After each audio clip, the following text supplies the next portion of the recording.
Greetings, comrades.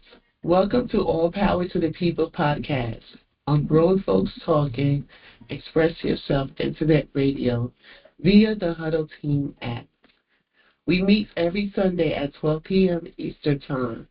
We discuss local, national, and global events that impact the material conditions of the people and provide viable solutions. We are here to find those tired of the way their lives are socially constructed. As Panthers, we use dialectic materialism. As Dr. Huey P. Newton stated, power is the ability to define phenomena and make it act in a desired manner. From combating the housing crisis to police patrols, we are the vanguard in place to serve our communities. The purpose of this program is to highlight contradictions in the electoral process, which Western culture calls politics. Politics is the struggle for resources. Participating in America's electoral process has only taken resources from the people and handed it to the oligarchs and the professional managerial class that serve them by maintaining the status quo through coercion. We know that power lies with the people, and it is our duty to organize and educate the community so that they can fight for their own liberation. So please, join us every Sunday at 12 p.m. You can join by downloading the Huddle Team app, join online, or call in. The app and joining online is free, but if you call in, standard messaging rates may apply. Links to the show will be provided in the caption. This is General Secretary Patience of the new African Black Panther Party, NABPP North. All power to the people.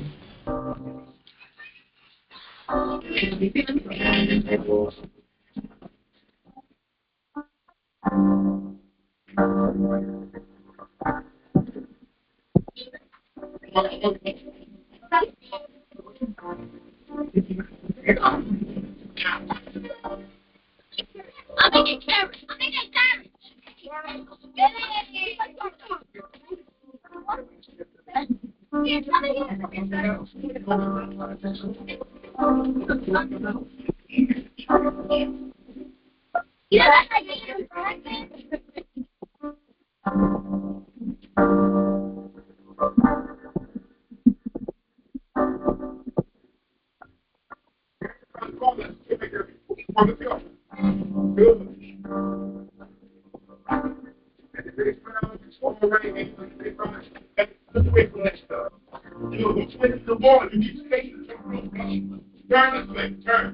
A party that gardens together stays together. This is the People's Garden. We are setting up. From help of our good friend, Sergio, part of the United Panther Movement. The United Panther Movement are those who believe in our 10-point program, which is basically providing services to the community. Free breakfast program, free food program, free health clinic, pig patrols, and we have programs for the kids, after-school programs, summer camps. We do all of this because we understand the importance and the needs of the people. So we're planning the community garden. This is the garden for the people. But we need help. We need help from you guys.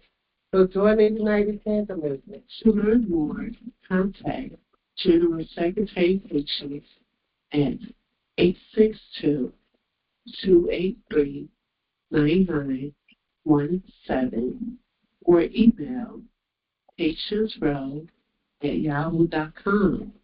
That is in PANCEROW@yahoo.com.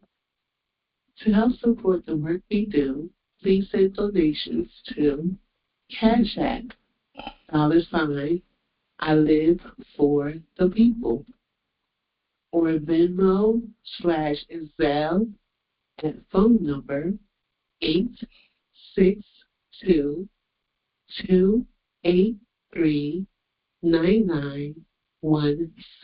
This is General Secretary Patience of the New African Black Panther Party, NAB, PP North.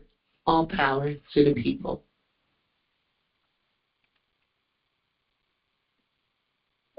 My God, let's go make that. Let's go. Good. And the next round is on my right hand. Next round. Just wait for that stuff. Don't wait for the ball. You need to stay with your room. Turn. A party that gardens together, stays together. This is the People's Garden. We are setting up. From help of our good friend, Sergio, part of the United Panther Movement. The United Panther Movement are those who believe in our 10-point program, which is basically providing services to the community. Free breakfast program, free food program, free health clinic, pig patrols, and we have programs for the kids, after-school programs, summer camps. We do all of this because we understand the importance and the needs of the people. So we're planning the community garden. This is a garden for the people. But we need help. We need help from you guys. So join the United Panther Movement. To learn more, contact General Secretary Patience at 862-283-9917. What can they see? Or email How much can they see? Patience Row. You gotta cover that little side. You gotta cover that little side. That is it. Right here, right. Try to. A T You need to move it over. I E N C E R O S Y A H O O dot. And I cannot see the people on the screen. Go ahead. Play this stuff back again. C-O. Greetings, comrades. Welcome to all. You was good just now. That's how you're going to be able to see them. You heard me? This is going to be in the way. But they can't see this. Leave it. All Power to the People podcast on Grown Folks Talking, Express Yourself Internet Radio via the Huddle Team app. We meet every Sunday at 12 p.m. Eastern Time. We discuss local, national, and global events that impact the conditions of the people. It provides viable solutions. Time is the way that lives are socially constructed. As Panthers, we use dialectic materialism. As Dr. Huey P. Newton stated, power is the ability to define phenomena. Hey, all power to the people. Welcome to All Power to the People on Grown Folks Talking Express Yourself. I'm Chairman Africa, your host. General Secretary, Jack. Yes. Jack is here. All right. Give me a few seconds, Jack. I'm gonna let you know when to come in. But we have a big announcement, and Jack is gonna come in. I want to blend it with what we're doing with what we reading. But I'm gonna let you know when to come in, Jack. Look, this space, this podcast, we're not here trying to entertain you. We're not here trying to get you to send us money. This is an organizing space. The only reason that we are here is because we need to find people who are sincere about changing the conditions in our community. We are here to cast that wide net to find those people so we can work together to build institutions in our community to serve the people. That's why we're here. We're not here to entertain you. We're not here to make jokes or crack jokes. Yo, we're going to have fun. Yo, because in learning and being around the people, yo, it stimulates you. It's fun. Like you get this, you see what I mean. Because once we go through this, you're gonna learn things that you never knew before, and it's really gonna make you a better person. But I don't want to waste too much time. I'm gonna go into this. We've been going through miseducation of the Negro, because the first step The first step, the first duty of a revolutionary is to be educated. To be educated on who your enemy is, the purpose on why you're doing what you're doing, all of that. You must be educated. And we're going back and we're reading from our luminaries, our ancestors, our elders on the messages that they left here for us to follow. And we could contrast their messages with what is being done currently by the so-called leadership. And we could make our decision for ourselves, what path we want to take. But without further ado, I'm about to put it on. Like I said, we're on chapter 17. Yo, we went from 1 all the way to 17. So every week we're here on Sunday at 12 p.m. And you know what? I might as well get into this right now. We after this we have one more week, one more chapter. I think we have one more chapter, 1 or 2 more chapters. I'm not sure. But after this, we're going to be going to another book because we're tapping into these resources to guide us, to help us navigate the space that we find ourselves in. I mean, I'm thinking what the next book should be. The Philadelphia Negro, or what is it? History. What is that book called, Pace? Is it History of the People? I think whatever. A History of the People. History of the World? I don't know. Some is by Howard Zinn, a book by Howard Zinn. It basically breaks down the history of the world through the perspective and the eyes of the people on the ground, not the rich, not the wealthy, not the people that control, that have all the money, the oligarchs, but from the perspective of the people. So like we got the Philadelphia Negro, we got the Howard Zinn, or Paulo Freire, Pedagogy of the Oppressed. So that's 3 books. We could make a decision on which one we want to go to. But once you leave this show, you're going to leave here knowing something. You're going to leave here understanding a little bit more on how you can serve the community and how you can change the conditions on the ground. So boom, let me go right into it. But look, before we leave, I want us to have that conversation on what we're going to tap into next, what book we're going to start with next. Because all 3 of them, all 3 of them are deep, profound. Stuff that you're not going to learn in school. None of those books you're going to study in school, the system is not going to teach you about them. So like, I'm excited. I'm excited for the next book. But let's listen to Carter G. Woodson because he been dropping some jewels, man. Yo, he been spitting the whole 17 chapters. And watch, I'm about to drop it. Yo, I be wanting to stop it like 30 seconds in because he be spitting already. But I'm about to play it. I'm gonna stop it. I think like at 1:12 to talk about what he's talking about. It's only 11 minutes a day. This chapter is only 11 minutes. Chapter 17. Higher Strivings in the Service of the Country. Another factor the Negro needs is a new figure in politics, one who will not concern himself so much with what others can do for him as with what he can do for himself. He will know sufficient about the system of government not to carry his trouble to the federal functionaries and thus confess himself a failure in the community in which he lives. He will know that his freedom from peonage and lynching will be determined by the extent that he can develop into a worthy citizen and impress himself upon his community. The new Negro in politics will not be so unwise as to join the ignorant delegations from conferences and convention which stage annual pilgrimages to the White House to complain to the president because they have socially and economically failed to measure up to the demands of self-preservation. The new Negro in politics will understand clearly that in the final analysis, federal functionaries cannot do anything about these matters within the police powers of the states, and he will not put himself in the position of being received with coldness and treated with contempt as these ignorant misleaders of the Negro race have been from time immemorial. We pause right there. So who is he talking about?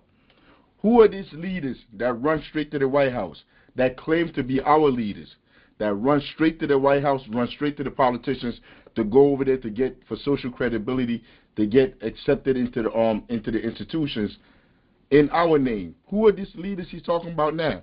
You ain't even got to guess. I'm about to bring them up for you. Wait, look at them. Look at them right here. Hey, let me get a list of these people. But these are all, you got Al Sharpton here. You got Gwen Ifu.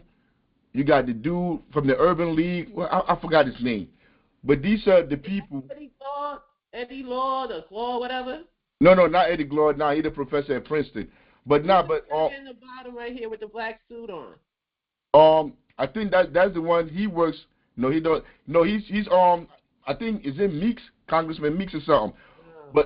But look, open another window and look it up and see who these people are. Like, see their names. I wanna correctly name them.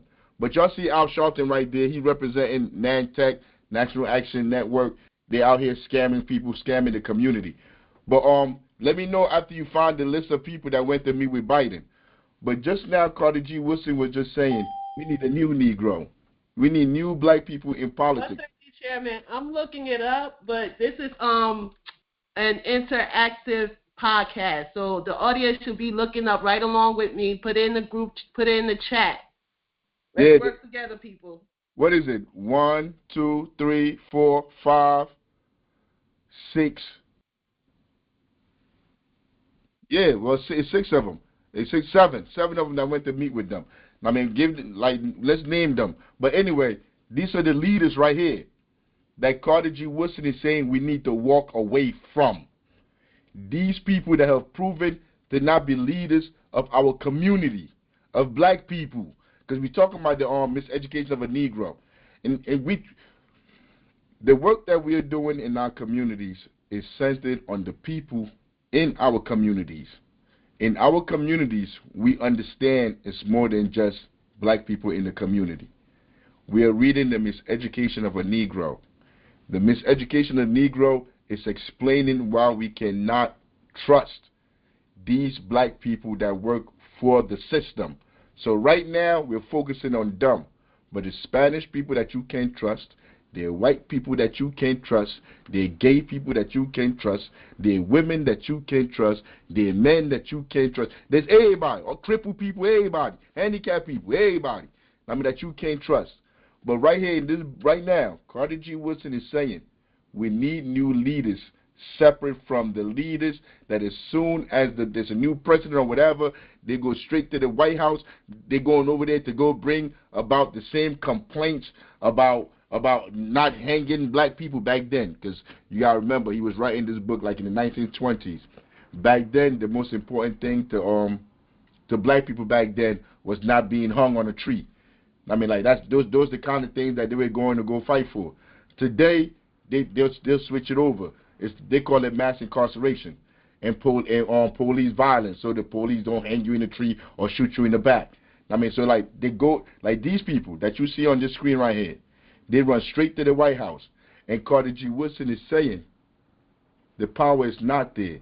These people are not going to do anything to serve the people in our communities, in the states.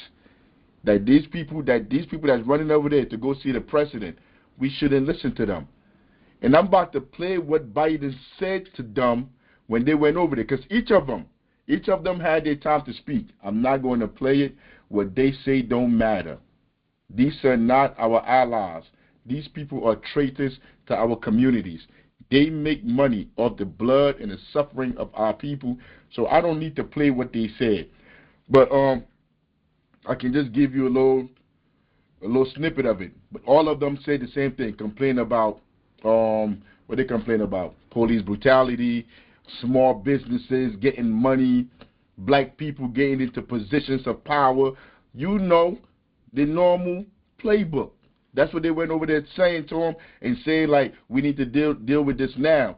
Now listen to what Biden said to them and tell me if this is the same Biden you saw at the election debate. To Georgia began second guess. Okay, let me respond. I've got to go. Let me respond. There's a lot to respond to here. Let's get something straight. You shouldn't be disappointed.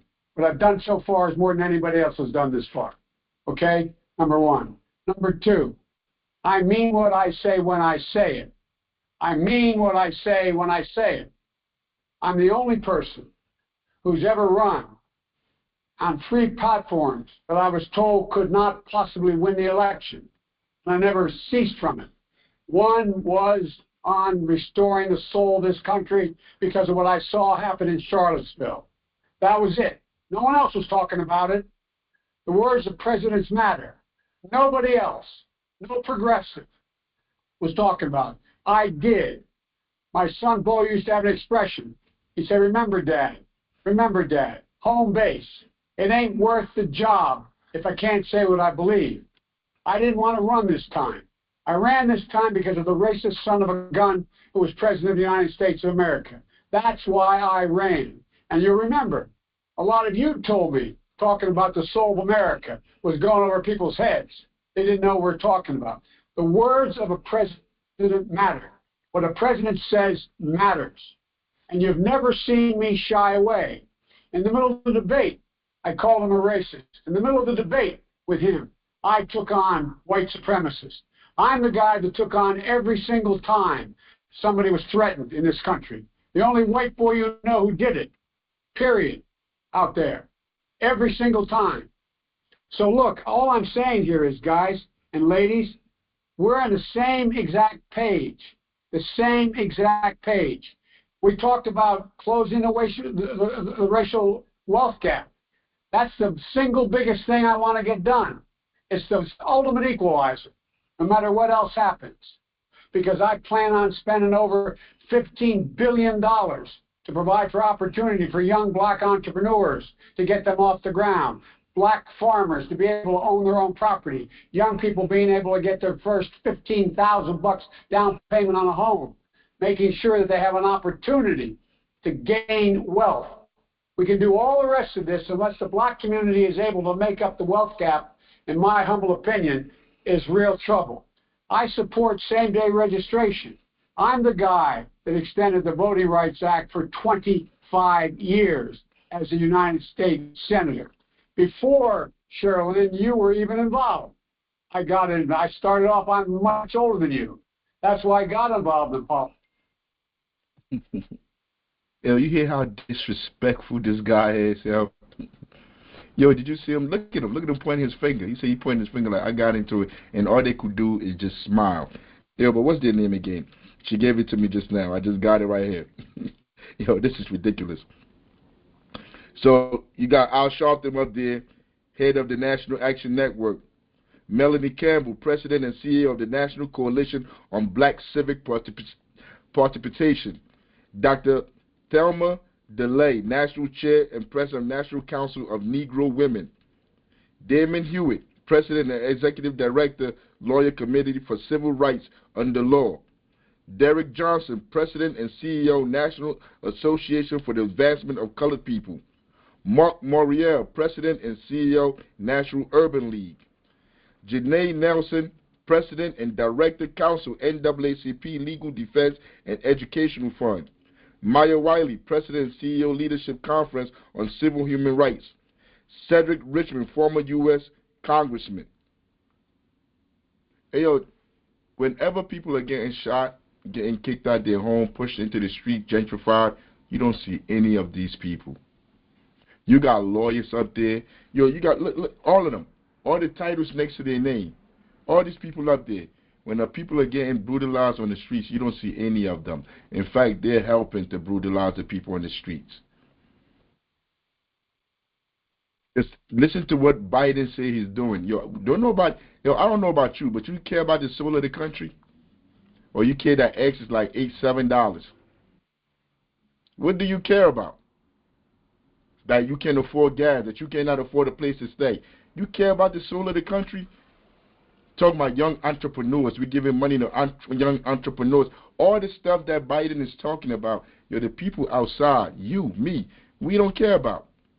You know what we care about? We don't care about him talking about fixing the wealth gap. We care about making enough to pay rent.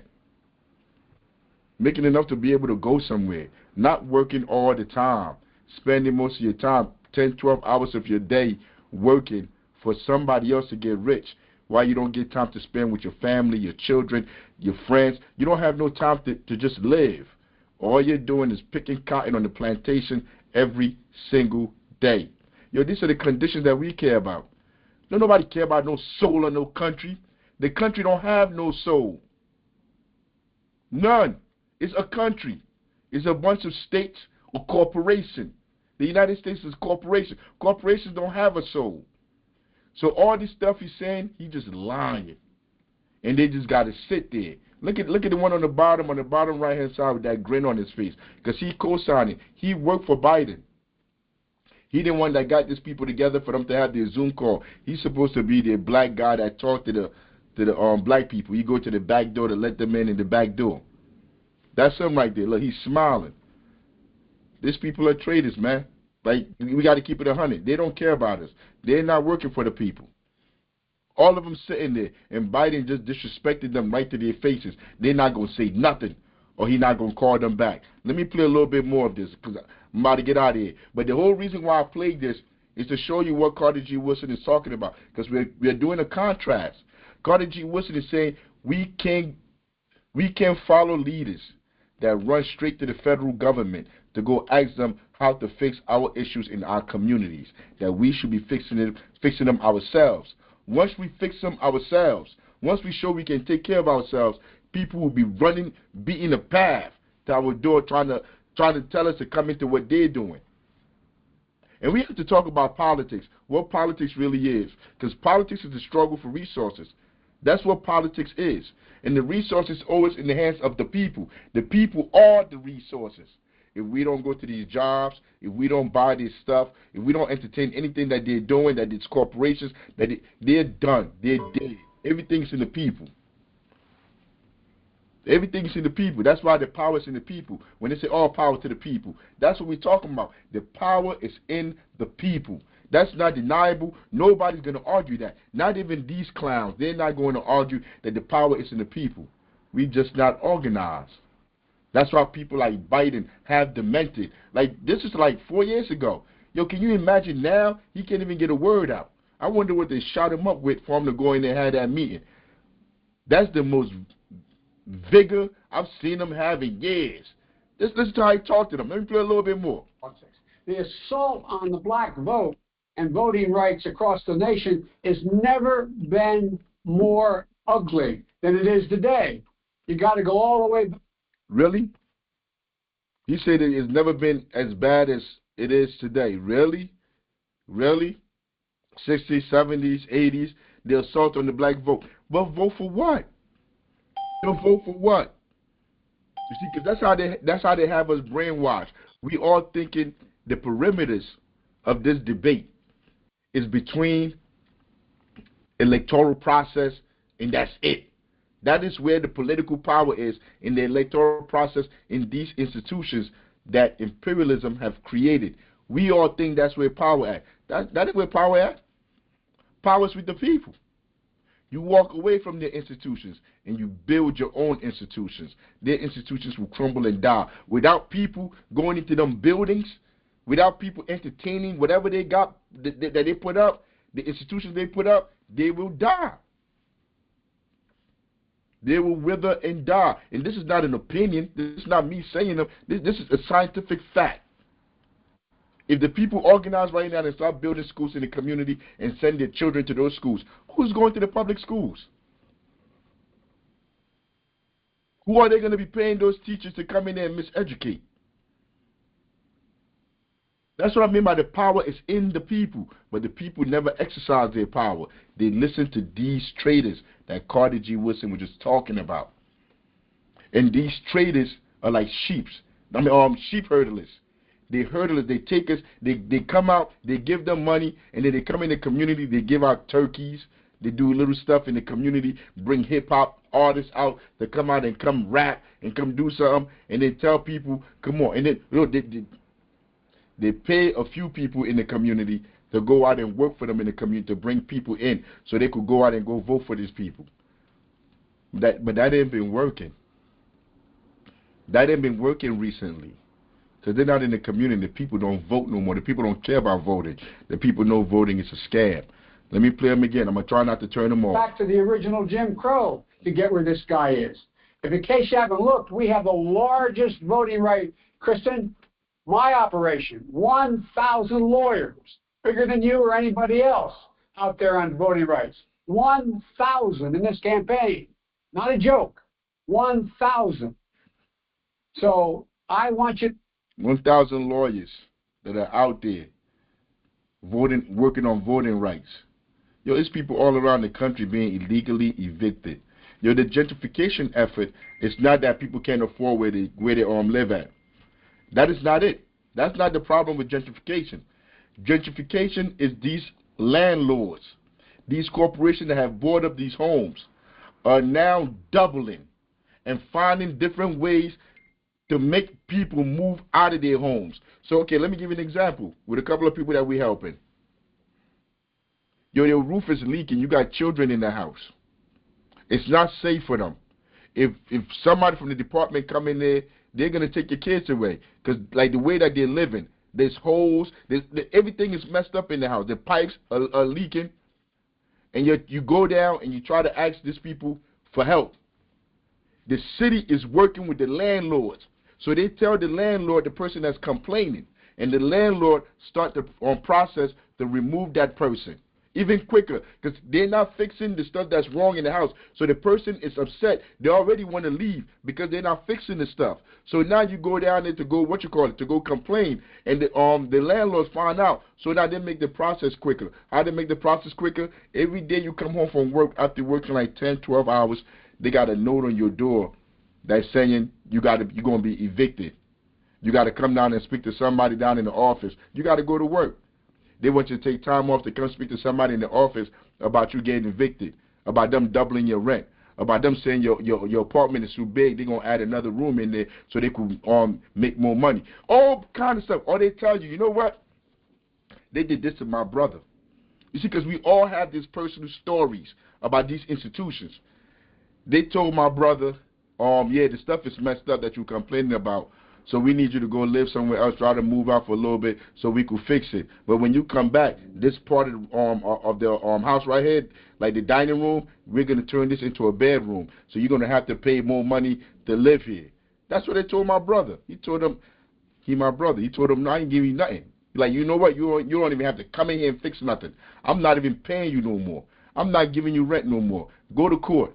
The court process takes months, years for you to go to process. You don't have to pay them rent. Why are you going through court? Why are you going through that process? We ain't court. I mean, you could put it in escrow. You could save that money. You could spend it. I don't care what you do with it. You don't give it to them. But this is the stuff that's going on in the community right now, how they're shaking down the community, and they're using these people here. These people give them the credibility for them to come inside our community. Al Sharpton is eating off of North. Nantucket is making money from the developers in North New Jersey. He don't even live here. He's not from here. He don't do nothing in North. How is he getting millions of dollars? Reverend Bartley that worked with him is getting money too. And they don't do nothing in the community. But like I said, Carter G. Woodson is telling us in the 1920s, these people, these are the people that you don't follow.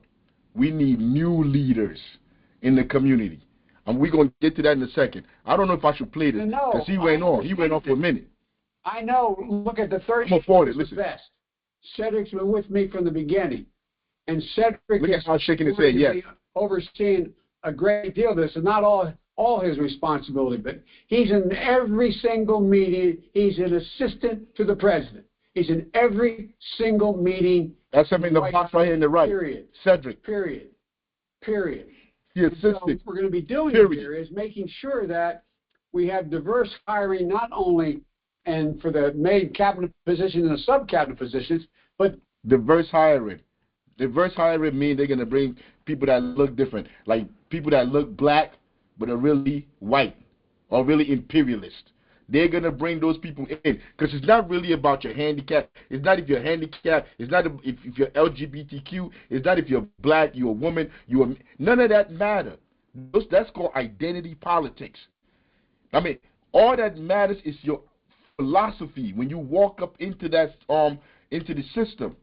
Are you going to work for the corporations, for the landlords, or are you going to work for the people? That's all they care about. And if you believe you're going to go in there and work for the people in their system to bring down their system, you're a fool.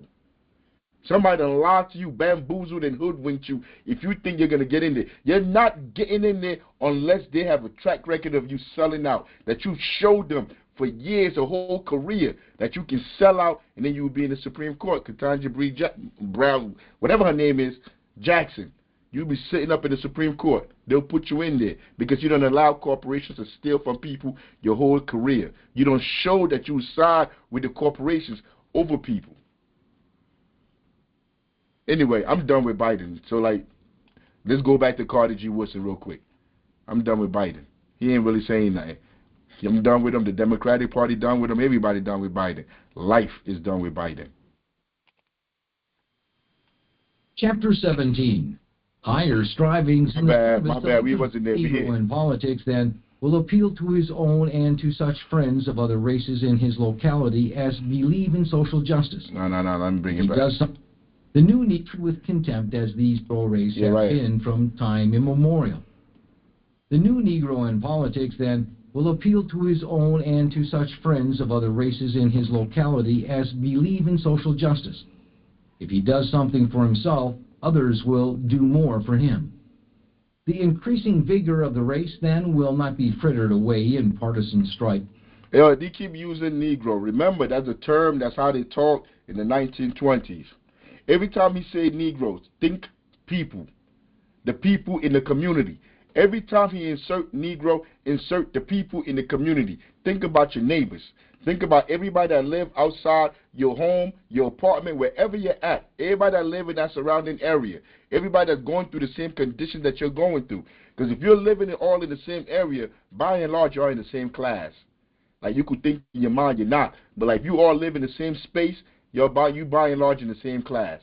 I mean, so those people, that's what he's talking about. The people that live around you, insert Negro with those people. In the interest of the oppressors of the race. It ought not to be possible for the political bosses to induce almost any Negro in the community to abandon his permanent employment to assist them and their ilk in carrying out some program for the selfish purposes of the ones engineering the scheme.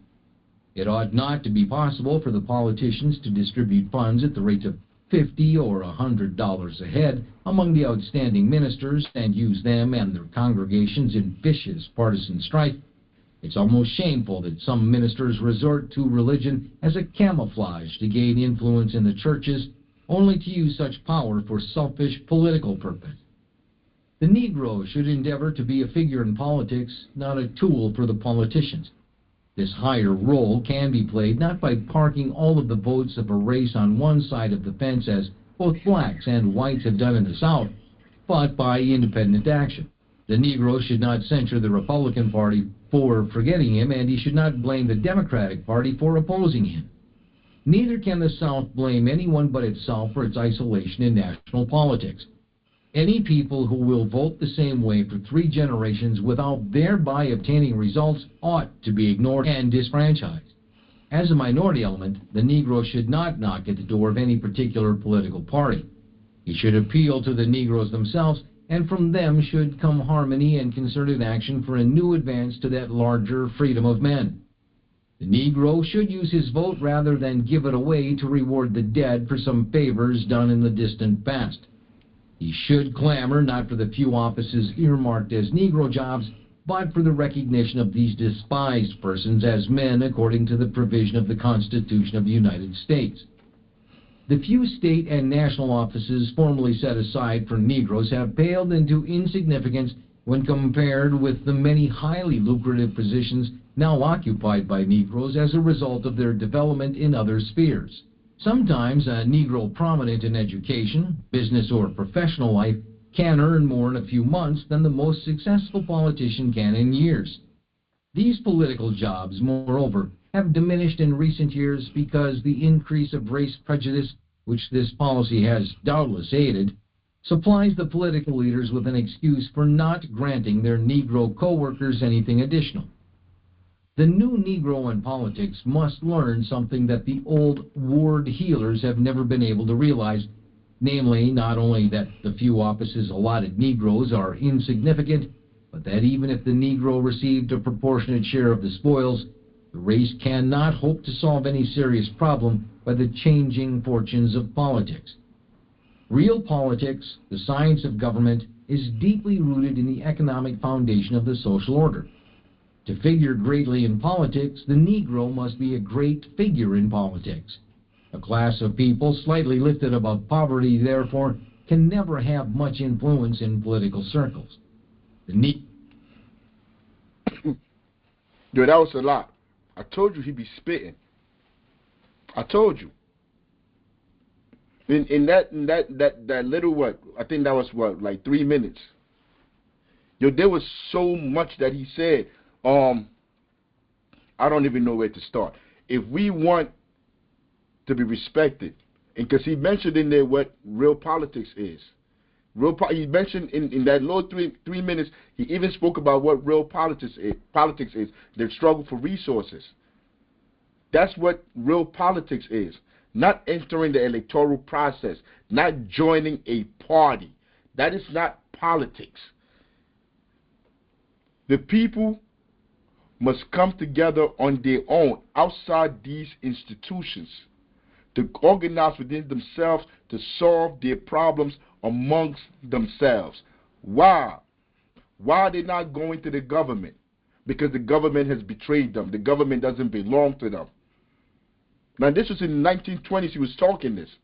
He was saying this in the 1920s, that the government would do nothing for them, because he understood then how imperialism worked. They're here to exploit people, not work for the people. So let me go to this right. Where you at? After the election, after this election that just passed just now, the Democrats got thrashed. My whole life, I've always wondered. Like, I remember when Bush won.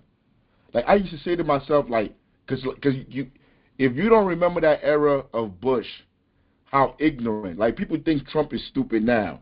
Yo, Bush used to go through the wrong door.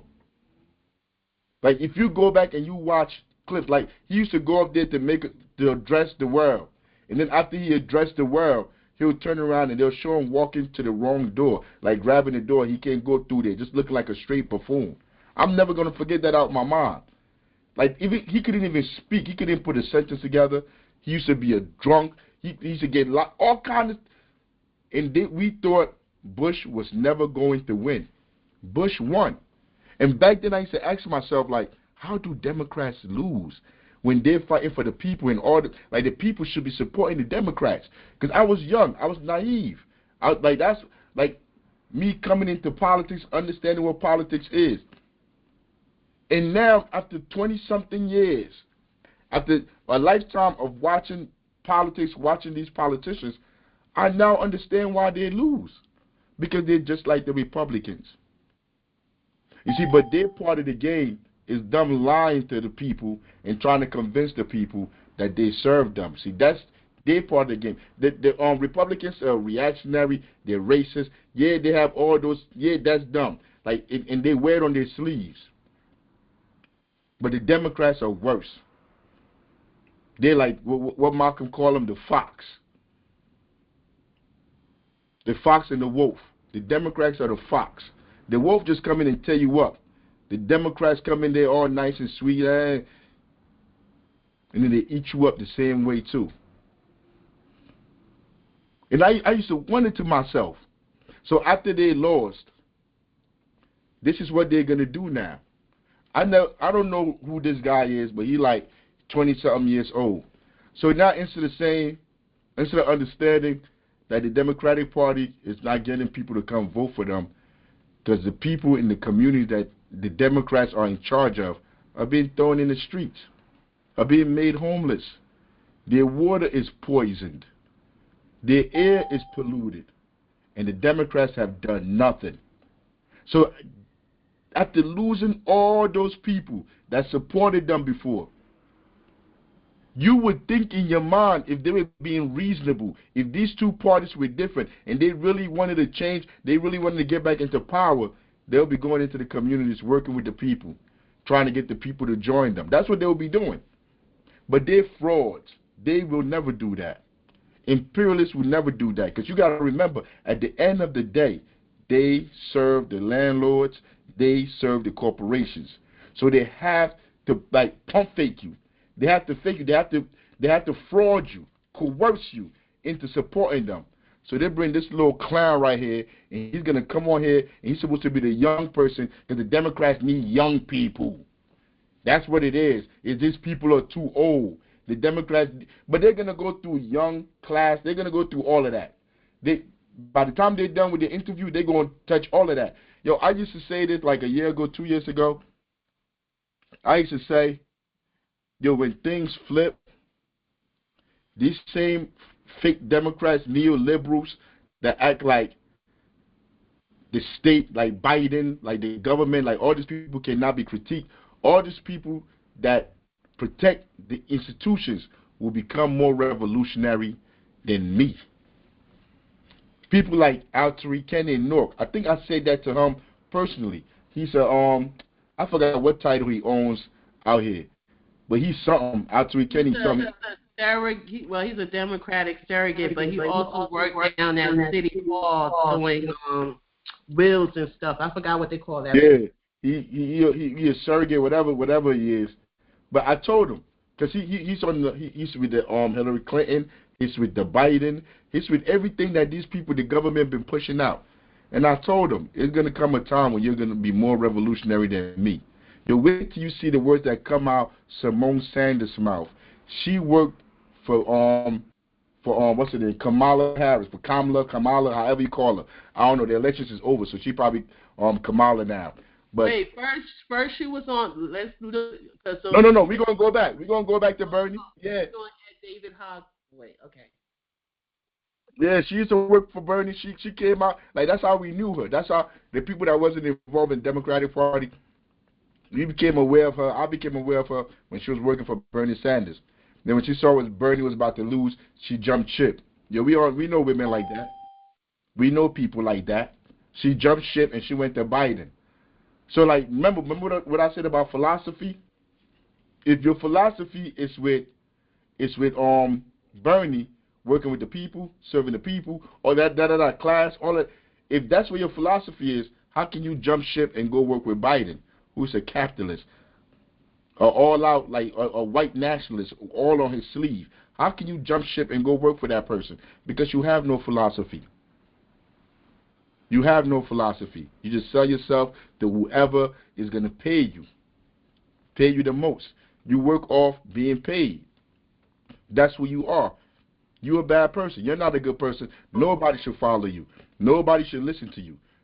You should have no credibility at all. But like I said, so after they lost the election, the reason I have to make this tie together, what we are reading. Just now we just stopped, and Carter G. Woodson said we shouldn't follow these leaders. He said we shouldn't follow these leaders because these leaders will do nothing for our communities. And we're showing it here, and I'm showing it right now in real time. The game that they play, the strategy that they will induce. So they bring him on to come and say, like, the young vote is the reason why the Democrats lose. We need to work on the young vote. Not that everybody's leaving. Young, old, whatever. Everybody's leaving. Nobody's supporting them no more. And it's good to see you, though. Good to see you, David. I appreciate the... Yo, that's I think something Steele. The black guy right there with the bald head. His whole life, remember about philosophy again. His whole life, he worked for the Republican Party. At one point, he was the head of the Republican Party. I remember, I think Michael Steele. Then he went from the Republican Party and ended up in the Democratic Party, working on MSNBC, all these Democratic, whatever, propaganda outlets. Flipping. What is your philosophy? What is your philosophy? They have no political philosophies. They don't understand why they're doing what they're doing. You cannot be a capitalist and a socialist all at the same time. It doesn't work. You can't be both. That's like oil and water. You can't be a Marxist and a conservative. It don't work unless you're lying to the people, unless you're putting on the front for the people. But anyway, that's David Steele, Simone Sanders. This is just the regular white blonde woman that they put on. I don't know who that is. I don't care. Fact that you're doing this. I really appreciate the fact that you are holding people to the idea of transitional leadership. It began in 20, and I think it culminates after this election in someone like you stepping up to the plate. What are you hearing in the Democratic Party from young people that gives your candidacy the energy it will need to overcome, let's be honest, some folks who are like, I don't think we need a 24-year-old vice chairman of the party. And it's not about the age, it's about what that 24-year-old is bringing to the table.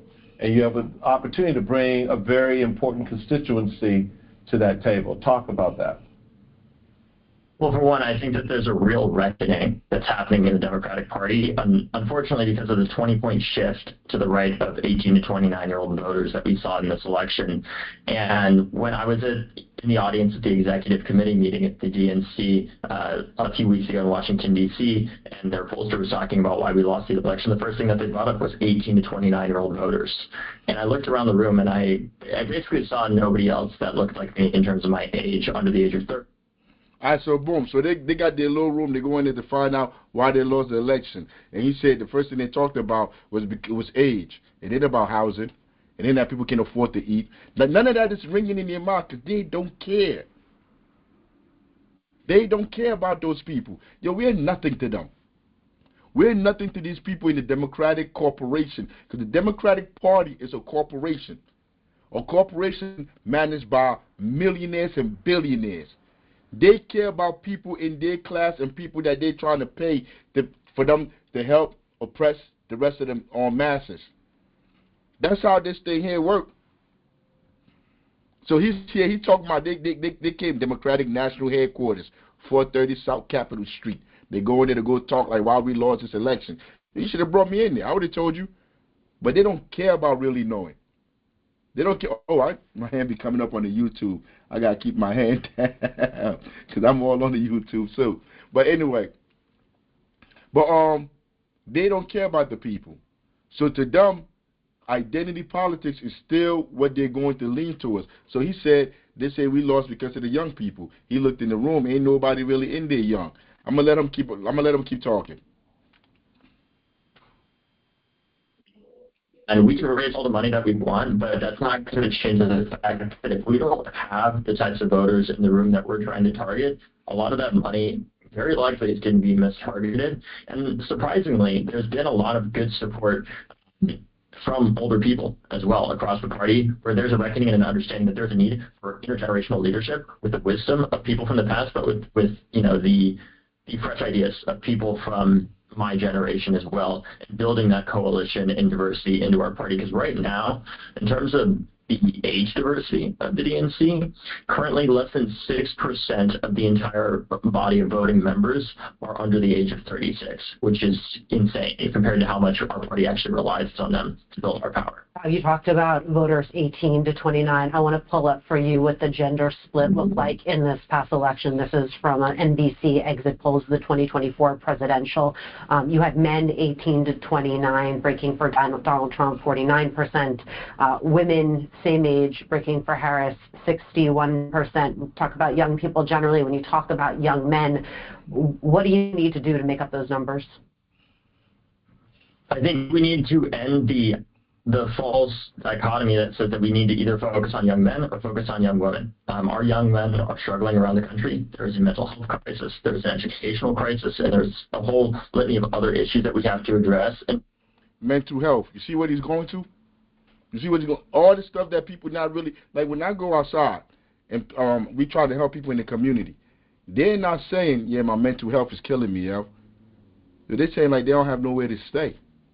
They don't have no job.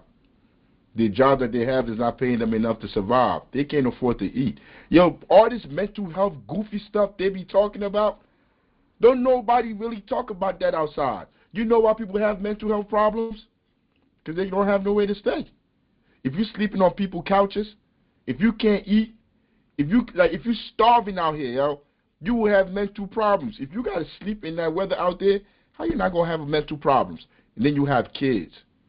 You're worried about how you're going to take care of your kids. Those are mental problems. But the first thing he said was all the money that they got, all the money that they raised, it's not going towards the right places, whatever. That money that they raised, they're expecting that money to go to people that are going to go in the communities. and go in there and throw parties and get people ready to go vote for these politicians. That's what he's talking about, bringing money to go in there. And what Carter G. Woodson said, because I'm bringing it back to Carter G. Woodson again. He said we have to help ourselves. Their money, the money that he's going to bring from the Democratic Party, has nothing to do with the people here. It's not going to the people. It's going to the consultants. It's going to the building that they're going to go rent out for them to work out. It's going to the people that they're going to pay to work in that building to go out there and try to get people to go vote. That's how it works. None of that money comes to the people. You know what comes to the people? Hey, Jack, you out there, Jack?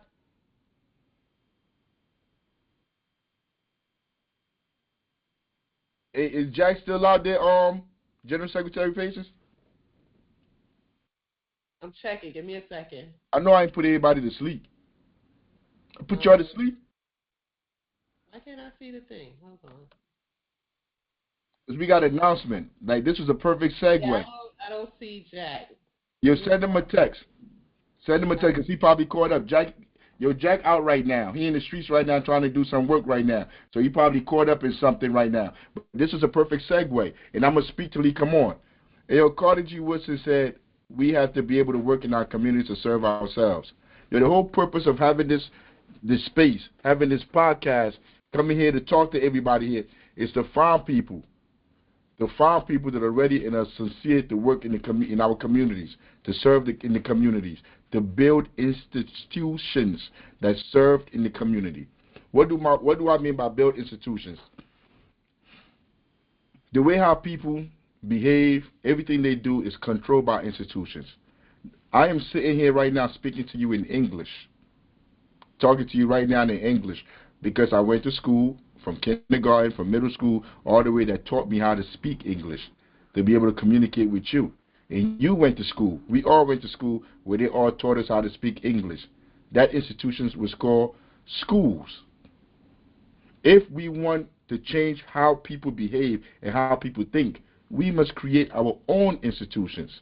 So since we don't have money, we are a small party that's coming up. We're going to be big soon, but we're a small party. And this announcement that we're about to make is showing you how we're doubling and quadrupling our size in a matter of weeks or months.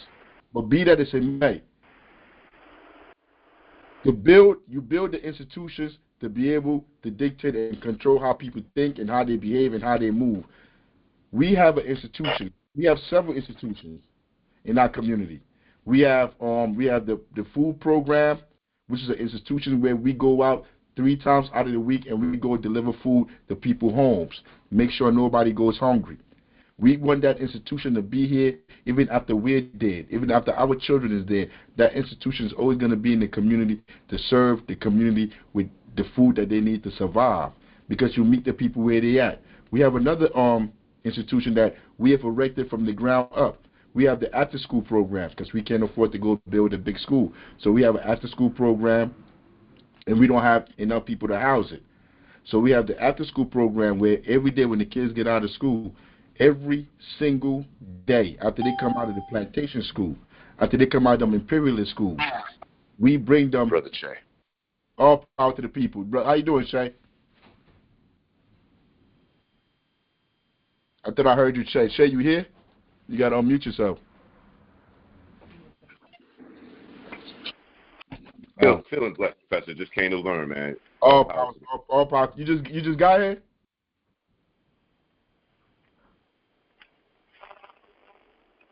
I just got out of church, brother, but no. You had to refile, so I said I would tune in. All power to the people. Hey, now I want to talk to you in a little bit too, but no, that's okay.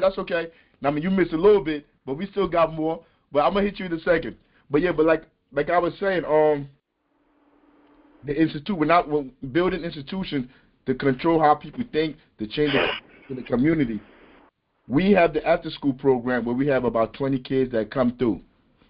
If you want to change the conditions in the community, you must build the institutions that the people go through. Just like I went through, you got to mute yourself, whoever got that thing on. Just like I went through those institutions, right?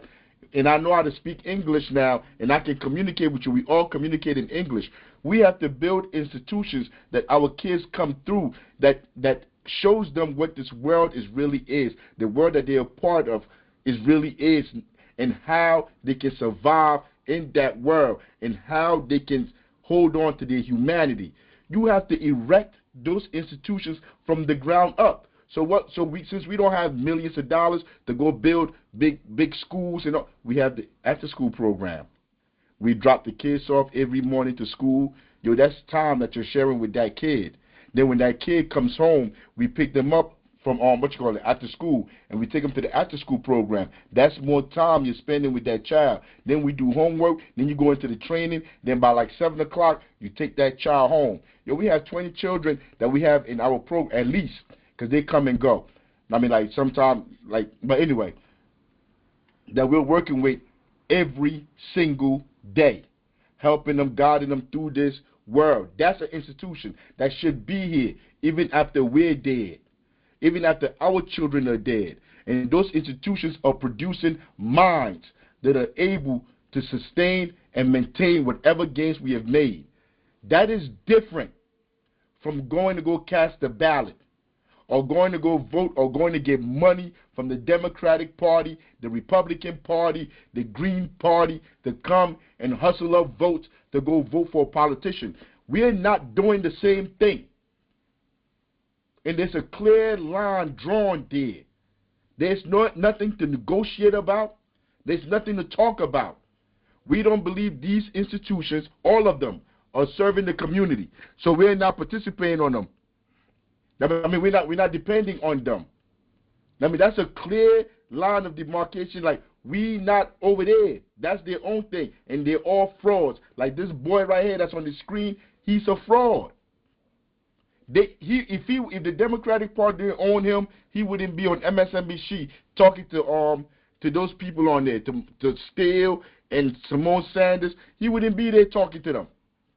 But they've already propped him up. They're starting to prop him up to build his career. This is gonna be the young wing, the young Democrats coming up, 24 and under. We need to reach the youth, so we're gonna bring him up. And Carter G. Woodson is saying, if we build the institutions in our community, that's what he just said. If we work on our issues, we learn to serve ourselves in our communities, these people are going to be running to us to ask us for our help. That's what he just explained. Let me see where I'm at with this guy right here. Realize that is not to say that we don't need to care about young women. We obviously do. Yeah, what else are you talking about? Yeah.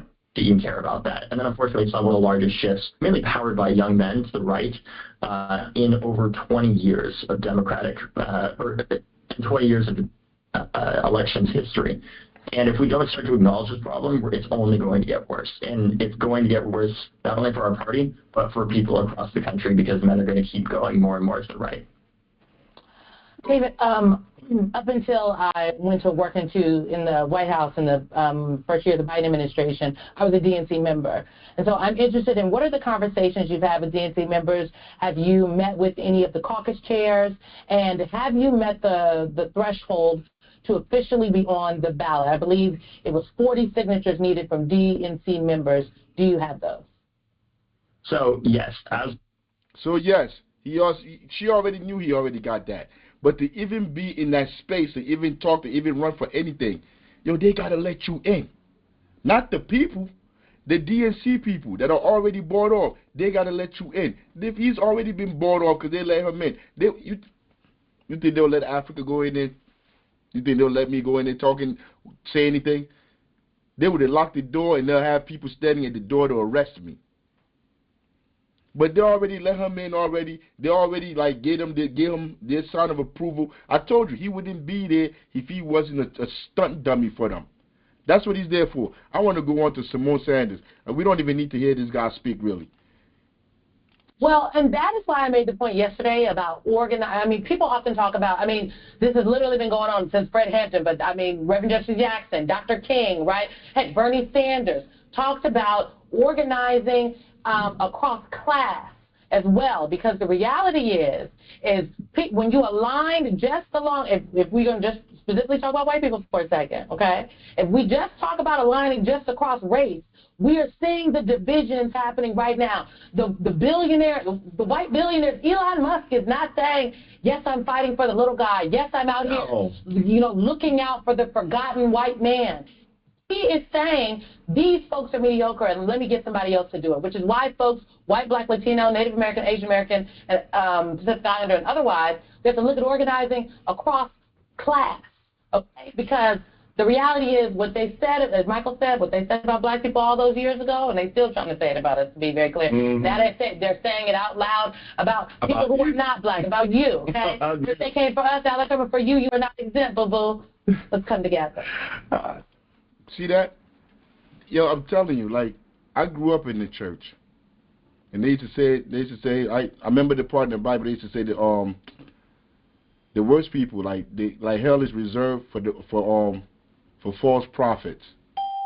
Yo, like, what kind of person is that? She has to be a sociopath to be able to come up there. She thinks she's identifying with the black culture by saying stuff like boo-boo, moving her head around and blinking her eyes. And like that accent, she think that mean like she's identifying with black culture. Or Jackie said, "I got you. I'm coming in hot as Jack. I'm coming in a second." But what you call it? But she thinks by her mannerism, by the words she's saying, she identifies with the black culture, with us. Boo boo. That's church on Sunday. Is that what he said? Did he say that already? No, he stopped it. Oh, I stopped it before he said it. Let me bring it back a little bit. I want you to hear that part. Okay? If they came for us, now they're coming for you. You are not exempt, boo-boo. Let's come together. I couldn't have said it better. Church on Sunday morning. Church on Sunday morning. Now, who are these people? Simone Sanders has worked for imperialists. The last couple of years I've known her, she's worked for imperialism. She's talking about Fred Hampton. She's a capitalist. She's worked for capitalists. Yo, she worked for war criminals, genocide, people that commit genocide. That's who Simone Sanders and Michael Steele. Those are the people they work for. Michael Steele was here during the Bush administration. He was here during then when they went over there and killed all those people in Iraq, Afghanistan, all those people. That's who these people work for. And then you got the nerve to open your mouth and say Fred Hampton.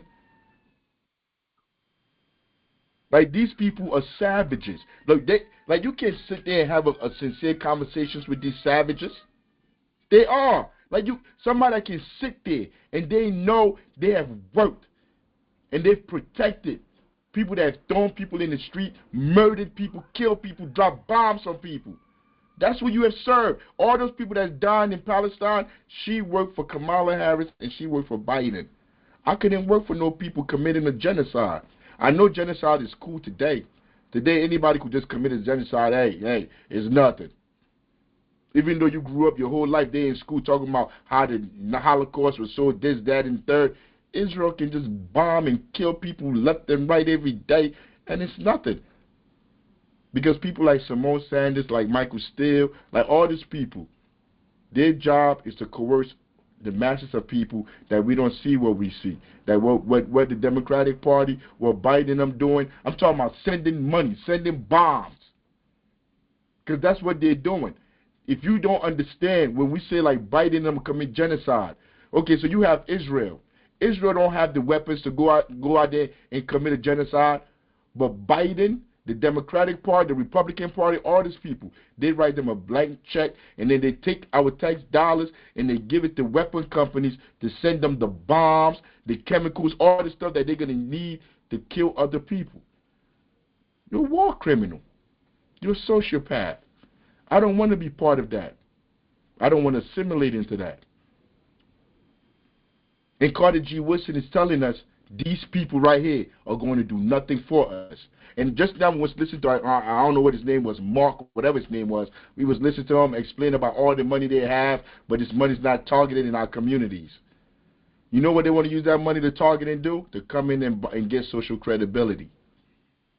But there's people in the community, there's people in all our communities that's been out here working, that's been working, standing with the people, feeding the people. I don't know all of them. I don't know, because they're out there. Like, we not the only ones. If we out here trying to work for the people, there are others. They're all out there. Our duty is to go find them. That's why we cast that wide net. But Jack right here in Jersey, Jack from Newark, born and raised out here in Newark, so he already knows. So he's in close proximity with me, and I've been watching him for the last couple of years. Despite all these things he's going through in his life, he out there with the kids, working with children, having events. Every time you turn around, he's having an event where he's giving out clothes, giving out food, helping people with housing, help everything. He's out there, not government funded. Ain't no nonprofit funding him. He started his own organization, Open. And my guy Jack is here. Jack, you here? And I hope they can see you on camera too. Yeah, I'm here with you, my brother. Hey, General Secretary, can you see him on camera? I can see him. Can you guys see him chime in? We can see him. All power to the people. Hey, go ahead, Jack. What's the announcement you about to make, man? Well, the major announcement is we're about to merge with the new African Black Panther Party. All our resources, all our events, everything we do is going to be in conjunction with the Panther Party. We are starting a real-life Panthers in New Jersey.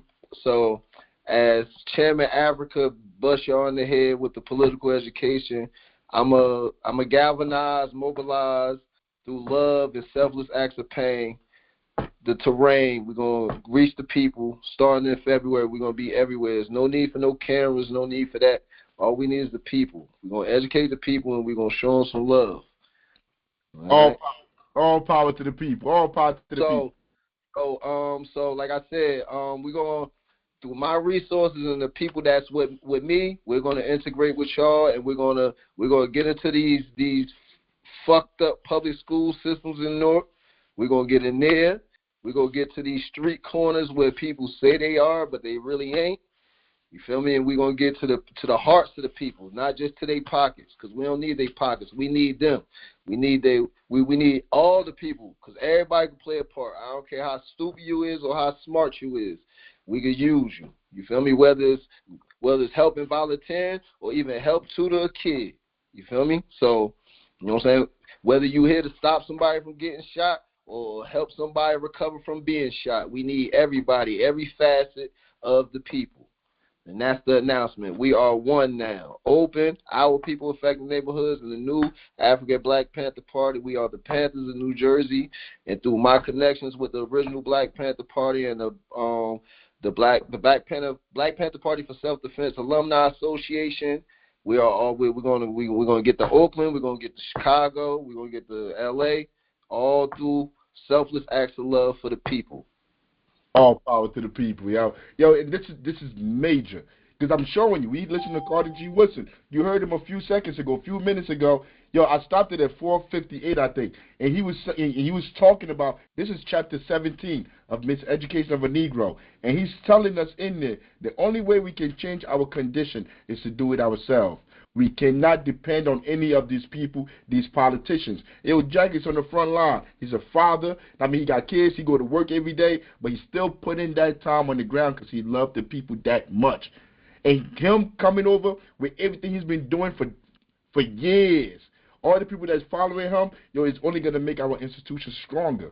We're going to be able to work with more children. We're going to be able to work. He's out in Plainfield.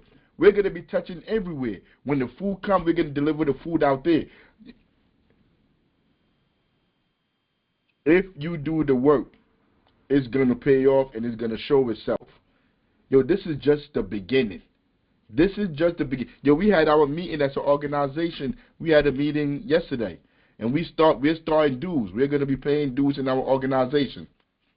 The resources that we bring in from our organization, we're going to use to fund the institutions that we're talking about. In a few years, I expect there to be buildings where the children in our community, as many as possible, can go in there to be educated. I have a question. Yes. Yes, all power to the people. If you are a dues paying member, how much, let's say for instance you don't have the time to invest in, you can when you can, but what would be the dues for the year? Or has that not been discussed? I don't want you to say something. No. Check this out. Yo, we taking dues from only members. To be a member, you have to go through the classes to understand why we're doing what we're doing. It's a 13-week program. It's all on YouTube. You could get the test. You take the test. You bring it in. You pass the test. Then we go through that process, and we're paying $25 each member a month. Now, the dues that we paying, if you don't have $25, you don't have to pay it. Yo, it's other ways that you can contribute to the party than paying $25. Like, we have to pick up the kids from school every day. We have to take the kids to school every day. We have to give out the food. We have to deliver food to people's homes. There's a myriad of different ways that people can participate without, paying the $25 dues. But as an organization that wants to build its own institutions, yo, it is paramount that we start to get money together. Like, we selling hoodies. We selling the Black Panther hoodies. We pay like $20 for them. We sell them for like $45, $50. Yo, the $25 or $20 that we get from each hoodie, we're putting that into the bank to go towards what we're doing. What every single thing that we're doing, the money we get in from Cash App is all going to build institutions. Our legacy as people right now in the organizations is to leave institutions in place for the next generation to carry on what we're doing. That's what our major goal and plan is. Yo, we have children from first kindergarten all the way up to high school, and we have college students and some coming out of college that are part of what we're doing. And like in 5 years, yo, I will be shocked if we're not the biggest organization, if not in the country, in the world. Because everything that we're doing is based on sincerity. I mean, like, we are pure. We are pure. Nobody's been bought off. I don't have a contract from nobody. I'm not trying to get a contract from nobody. Yo, I'm going to say it here. Yo, we could do this show here forever. MSNBC's not going to come pay me $1 million, and I'm going to say I'm leaving to go work at MSNBC. They cannot afford me. I belong to the people. So to the day that I die or till somebody else take my spot, this is where I'm going to be every Sunday. All power to the people. All power to the people. All power to the people. So, sis, if you want to come in, yo, because we need you. We want you in. And look, I want people to understand, you don't have to be out there in the front lines. Your face don't have to be everywhere. Yo, on the plantation, you have people was out there picking the cotton. They was working out in the hot sun. But when they left from picking the cotton, they went to that meeting to go talk about, yeah, this is how we're going to do the Underground Railroad. Yo, that's what we talking about. People can be everywhere. Yo, we got members that's all over, Connecticut, different places. They're not all here. See, but what we ask of those people that are in different places, we want to start a local chapter there.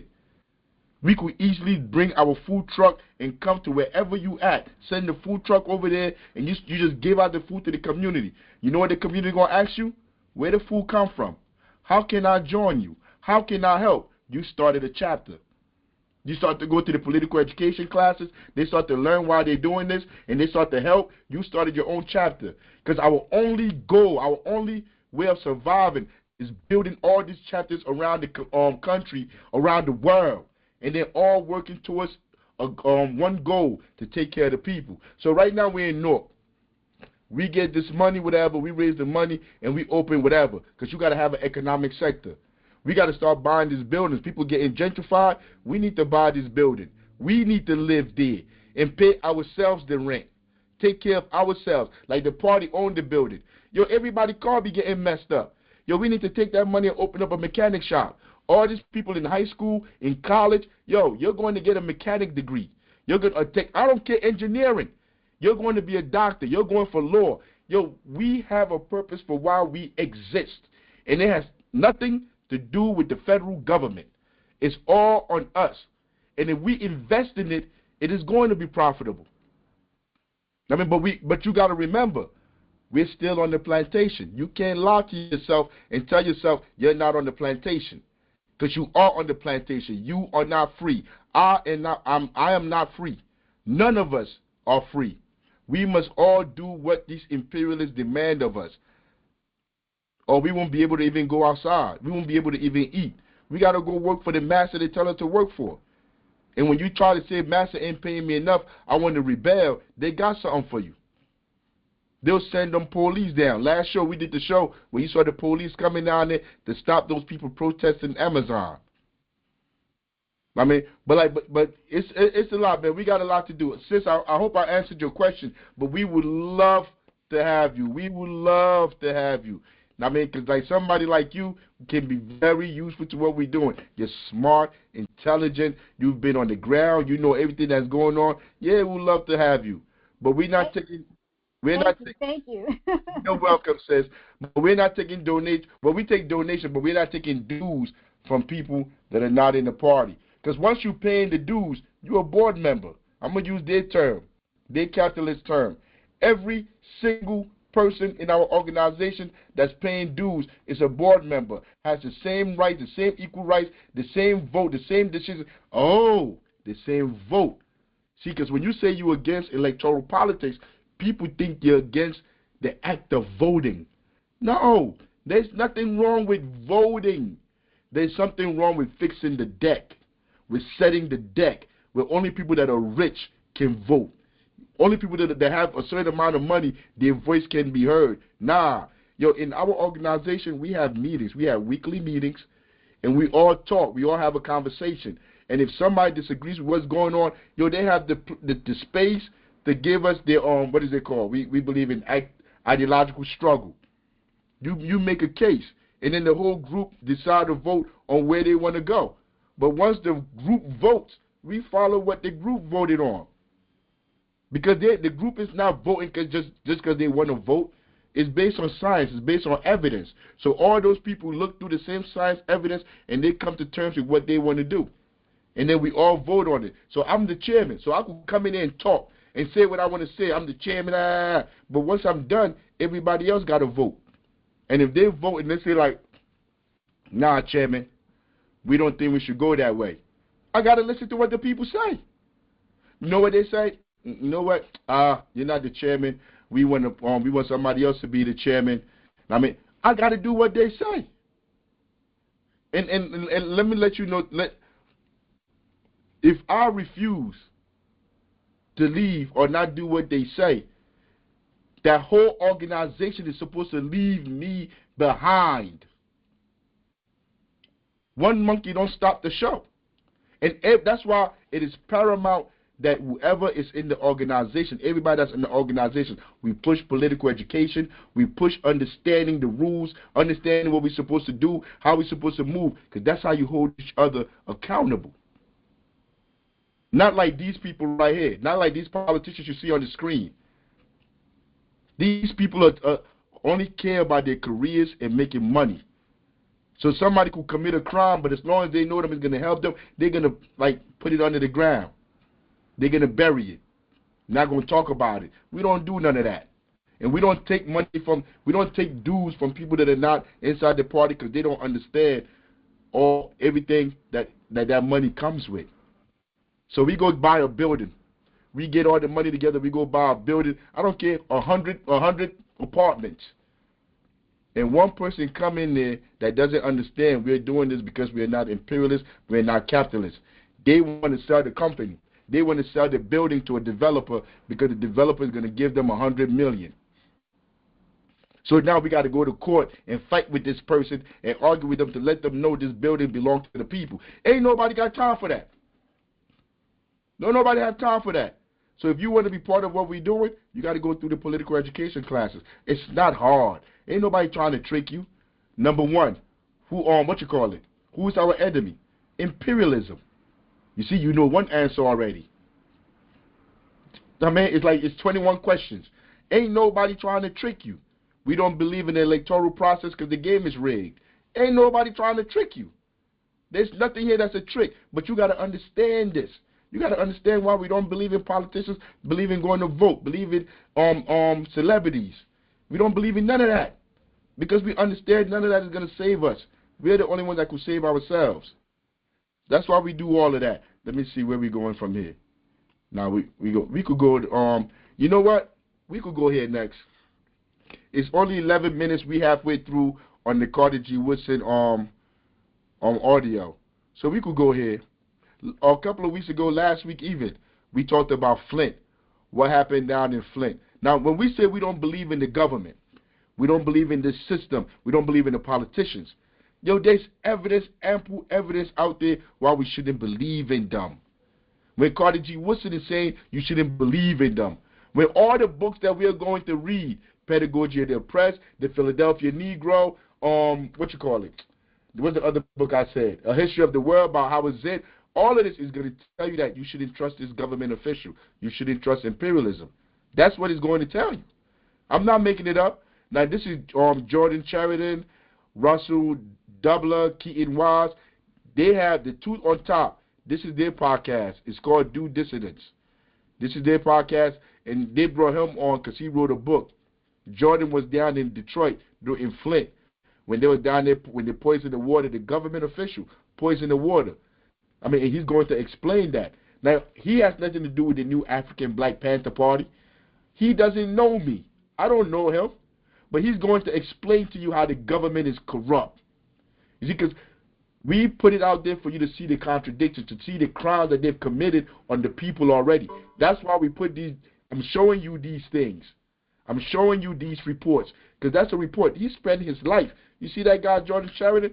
He spent the last couple of years, maybe a decade of his life, recording what's been going on. Don't nobody pay you for that. You don't get paid for that kind of work. And when you hear what he's talking about, you're going to see what I'm talking about. You mentioned that very famous Obama clip. I'm going to play it for anyone. I would imagine our audience has seen it, but just in case. And I have a question for you that I've always had about this. Yeah, is because I already had some Flint water. There we go. The Flint water is still poison. He just said the reason that I know it's okay is because I have Flint water. Now he's going to go get the water.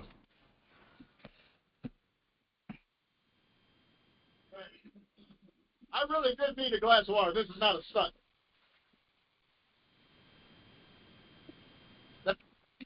This is not a stunt. I really did need a glass of water. That's Obama. The people in Flint, down there, they're suffering. They look toward the government. They're asking the government to come down here and fix the water so they could drink, their children could take baths. Yo, they have all this stuff on them. They're suffering. And Barack Obama, Black Jesus, the first black president in power, he's supposed to be working for the people. In power, comes down there, drinks the water, and say what he said, and let me continue the video. Does everybody settle down? There's a feisty crowd. All right, so this is March. That's a feisty crowd because the people in that room was coming at him. They were not just there. This is not when he first became president, like in 2008. Like everybody's there clapping, cheering. They're not cheering for him. They're looking at him like, yo, you are Uncle Tom and a sellout. That's how they're looking at him. But let me play the video. Mute yourself, please. 2016. At the height of the crisis, you're describing in your book people with lead levels of 700 times the legal limit for lead at the time that he's pretending to drink this water. Now, this is a Republican governor. Why did he do that? I never understood it, what his motivation was to cover for them. Why he didn't, from what I understand. Remember what we were talking about, that the Republicans and Democrats are supposed to be different. He's asking, why did Obama cover for the Republican governor that was in charge for all these things happening? He's asking the question, why is Obama covering for him? And then you would know better. The EPA was part of this whole cover-up of what was going on. Why didn't he order his justice? EPA, Environmental Protection Agency. They're supposed to check the water. They're supposed to check the air, all of that stuff. That government agency is supposed to be in charge of that. But like we said, all the agencies are fraudulent. They're all capitalists. They're all fake. They're not here to serve the people. This department, because clearly, as you talk about in the book, this is exactly the kind of a case that the feds are supposed to step in on, where the local government is so corrupt that it can't be trusted to investigate itself. It's a Republican administration. You can understand if he's covering for a Democrat who did this.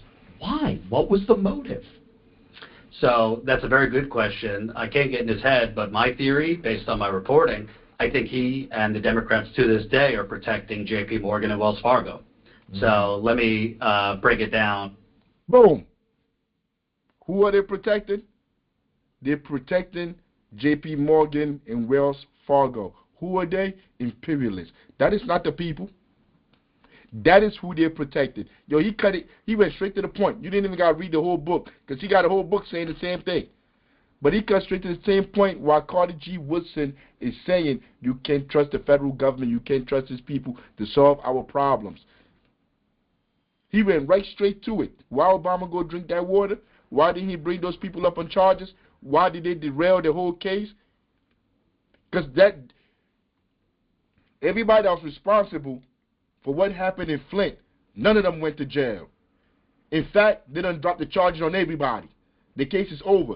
When Biden came in, when the Democrats came in, all the charges, they went. I'm talking too much. Let me let him talk. For dummies, because it gets complicated, this whole story. Essentially, Flint was nearly bankrupt a decade ago. Like Detroit and many other cities, they were just, offshoring of jobs, white flight, nearly bankrupt. Flint didn't even have like a legal credit rating, so it couldn't borrow money in 2014.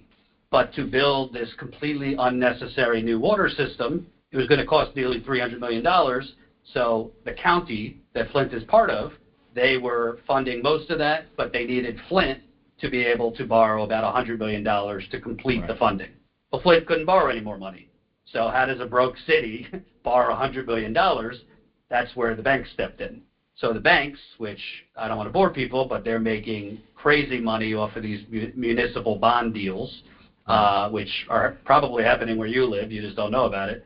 The banks, along with the unelected emergency manager, that's another element. The Republican governor put in basically a czar to run the government, overtaking the power of the mayor, the city council. They created a fake emergency. So Flint could borrow money if there was like an environmental emergency. So they concocted some stupid thing about we need to clean up a line pit next to the water plant. Yeah, it was like a $2,500 problem, you said. Yeah, it was ridiculous. And through the back door of that, here's $100 million to help fund this this completely unnecessary water system. The original Flint water prosecutors, that's another element of this cover-up, because the Democratic Attorney General basically torpedoed the case. The original investigators, they were actually going after that scam that I just told you about, and that could have indicted and implicated Wells Fargo and J.P. Morgan because they issued the fraudulent bonds. The bonds were based on... Yeah, you say they were putting together a RICO case that the Democrats torpedoed. Yeah, so I broke in 2022 for The Guardian that they were basically on the 5-yard line, the original prosecutors, of charging RICO. For you soprano aficionados, that was started in like the 70s to go after organized crime. It's usually bribery, corruption, money laundering kind of stuff. And they were about to charge. How are these donors to politicians haven't come up on RICO charges? Because everything he just said, those are the donors. Those are the politicians. They bribe politicians every day. They're bribing a politician right now. As we have this show right now, a politician is being bribed. None of them come up for RICO. You know who they bring up for RICO? They bring up celebrities for RICO. They bring up rappers for RICO. And all these people, all these wealthy corporations, all these people that's preying on the lives of our neighbors and us, they just allowed to continue on as if it's okay. As if it's okay. Until somebody cuts your TV off while you walk into a meeting. Then they understand it's real, that the people really hate them. The people despise what they're doing to them. You pay insurance your whole life, and then when you get sick, they tell you denied. And then they wait you out. They try to make you go through all this legal stuff until you die, so they don't have to pay for it. But you look out into the world. There's evidence everywhere that people are tired of this system. The people are done.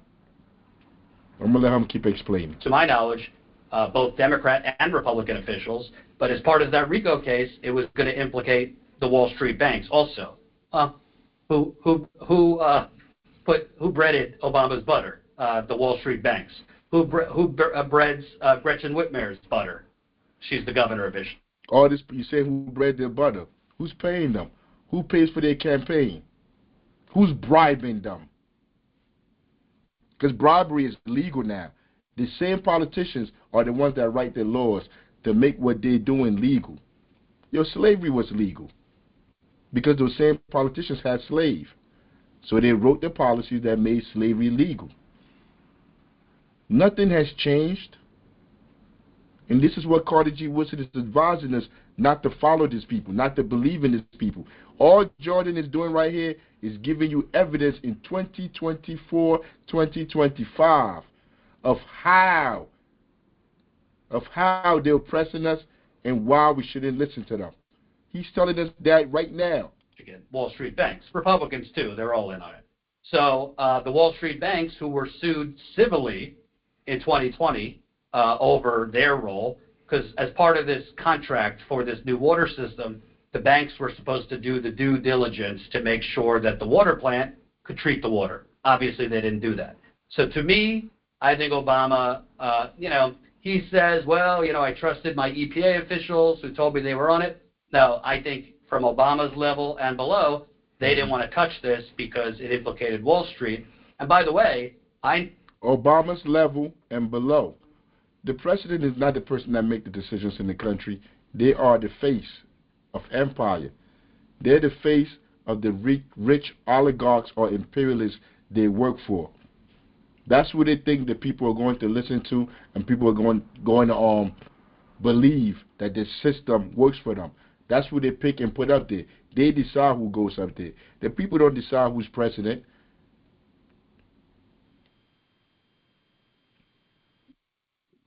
No, for a fact, there were official investigators who on the Flint water criminal team that brought this to the FBI.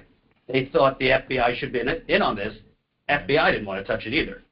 So, I could only speculate. I don't have this, hard fact. But when Wall Street banks are involved, when it was a privatization scheme, when it will implicate, yes, the Republican governor, but there were local Democratic officials too. I think that was basically why Obama, in addition to the condescending tone there, put this aside. And to this day, not as high-level official as Obama, but the Attorney General of Michigan, Dana Nessel, who she was at the DNC, she's a lesbian, telling Trump, you'll take my wedding ring over my dead cold body. The crowd loved it. She's very woke. MSNBC has her on all the time. She will not provide documents I've requested. In fact, her office told me they didn't have the documents I requested. I requested specific documents on that racketeering case. You hear that? She's at the Democratic convention. She's up there, and she's using her being gay, LGBTQ, to try for identity politics with her ring on her finger, like Trump. You will not take this ring away from me. But she's sitting there, and these corporations poisoning the water that people are drinking, and she's doing nothing about it. I wish we could go look at the cases. I wish we had time for me to go investigate, to look at the cases, the stuff that she's been dealing with. I bet you she hasn't dealt with now one corporation. She hasn't dealt with none of these rich people. These are the real criminals in our community. Somebody outside selling drugs, selling weed, stealing cars. No, those are not the people that make my life a living hell. The politicians that control the schools, that allow the landlord to be able to push me out of my home. Those are the criminals I care about. The slumlords, the landlord, the corporation that refuse to pay people enough for them to be able to eat, to have a place to live. Those are the criminals. You see, when they always talk about crime, they talk about purse snatchers, chain snatchers. Those are not the real criminals. If you think somebody's sitting on the train doing Michael Jackson impersonation, talk about I'm hungry, I need to be fed, this is the criminal and the violence you need to worry about, then you've been miseducated. Somebody has taught you wrong. If you think you should, you're sitting in your home. You can't afford to pay your rent. Your rent is $20-something hundred, and you're not even making that much. You're making like $600 every week, and your rent is $20-something hundred. And you think the crime that's being committed against you is somebody. You in New Jersey, and you think somebody in New York that's on the train, breakdancing, trying to get money out there sitting there because they're homeless. This is the crime that needs to be taken care of, or the person outside selling weed is the person that, like, this is the issues that's impacting your life. You've been miseducated, bamboozled, hoodwinked, led amok. Like, these people, like when you watch MSNBC, CNN, all those places, this is what they tell you. Violence. What's TYT, Anna Kasparian or whatever, the Young Turks, this is what they always talk about. Because you have those kind of fake liberals, well, they are liberals, fake progressives. You have those people out there that's telling you the problem in our community is violence. We need to take care of violence, crime. They're not talking about the corporations. They're not talking about the insurance companies. They're not talking about these people that are really committing real crime in real time. They're not talking about, they're talking about somebody outside selling a dime bag, selling drugs. That's the crime to them. Not just people making millions and billions from starving people out. Yo, that CEO that worked for that company, the one that got his TV turned off a couple of weeks ago in New York, he might be the worst criminal I know. I live in Newark, New Jersey. I've been to prison. He might be the worst criminal that I have ever known. And I've been to prison with people that they say are supposed to be real bad criminals. Most of the people locked up are locked up for drugs. Like, you outside, you selling drugs, somebody come by, you like that come to you to come get some crack. You get them the crack, you get them the dope, you give them the weed, they lock you up. They say like you are a menace to society. But the people that's making people homeless, throwing people into the streets, refusing to pay them enough to survive because they understand that's a slow death. They don't go after those people. They don't, because the system is supposed to work that way. Those crimes that they're committing against people, against us, is supposed to go unanswered.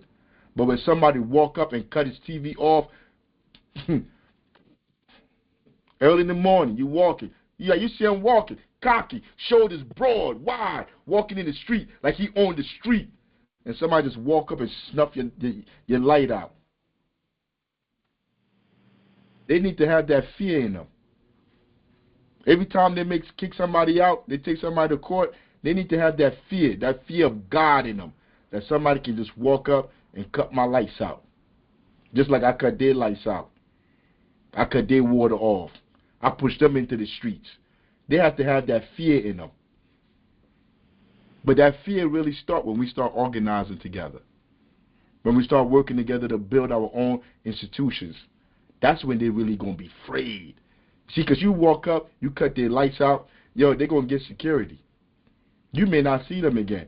These people might all move to space while we still down here. You ain't never going to see them. That's how much money they got. And we stay down here and suffer, and when they get tired of us, they'll drop a bomb on all of us, kill us, and start all over with AI and machines. They'll talk. Like, excuse me. Am I delusional enough to think these people won't do that? Or are you delusional enough to think these people wouldn't do that? Wouldn't drop a bomb on you to wipe all of you out to bring in machines or AI? You think they wouldn't do that? Then you don't know history. You don't know right now. Why you think they dropping bombs on people in Palestine? Why you think they dropping bombs on them? Because they want that land. They want those resources. So they're going to snuff them out so they could get that land and those resources. You think they won't do it to you? You think they won't poison your water? Let me let them keep speaking. Let me let you hear what they did to your water. They don't have the documents. I knew that was a lie. I threatened to sue them. Then they saw Jesus and said, we'll look again. Then they magically found the documents and told me we can't give them to you because legal statute bullshit. So bottom line, the people in power refuse to give him the documents to find out what's going on. Who did what? He still got it, though. He still got it. Listen to him. If you're rich, you could literally murder a city. You could literally murder a city. Yo, that's what I was just talking about. You heard him? If you're rich, you could literally murder a city. Those are imperialists. That's your Jeff Bezos, your Elon Musk, your what's his name? The one with COVID. What's his name? He in Africa now doing population control. What's his name, man? Little weird, huh? Bill Gates? Yeah, Bill Gates. Like, they could kill off a whole population of people and nobody gonna say nothing because they bought all the politicians. And that's what he's saying right here. And you're good. You're good. You're too connected. You're too big to fail. You know too many of the right people. And if you're poor, it doesn't matter. You can't vote your way out of it. There's nobody you can vote for who's going to do anything for you. I mean, I think that this one thing that I've noticed, which is a good thing, I think, is this has opened up the eyes not just of Americans, but the actual people in these communities. Because I was talking to people in Flint around midterms 2018 that were like jumping for joy that Gretchen Whitmer was elected. Because, you know, the guy who poisoned them are leaving, and they're believing that she's going to deliver justice. She said she was going to reopen the shut down water stations that the governor shut down. All she gave Flint was a state park. She didn't reopen anything, and she's basically she knew that the water testing was manipulated, and that basically her predecessor manipulated the data, meaning who knows what the actual lead levels truly were. She hasn't done anything for Flint, and the residents I talked to that were understandably okay. You know, they thought the Democrat was going to fix it. They can't stand her. And that's not a few people. I'm talking like widespread. They were not jumping for joy for Kamala Harris either. I saw when I was in Detroit and Flint before the election, depressed enthusiasm, particularly among black voters. It's a majority black city. East Palestine, which is majority conservative, overwhelmingly voted for Trump. A lot of folks there are not enamored with Vice President-elect J.D. Vance. They felt that he should. So the people in all these spaces are becoming more aware or more conscious that these politicians don't do anything for them. The same thing Carter G. Woodson was talking about.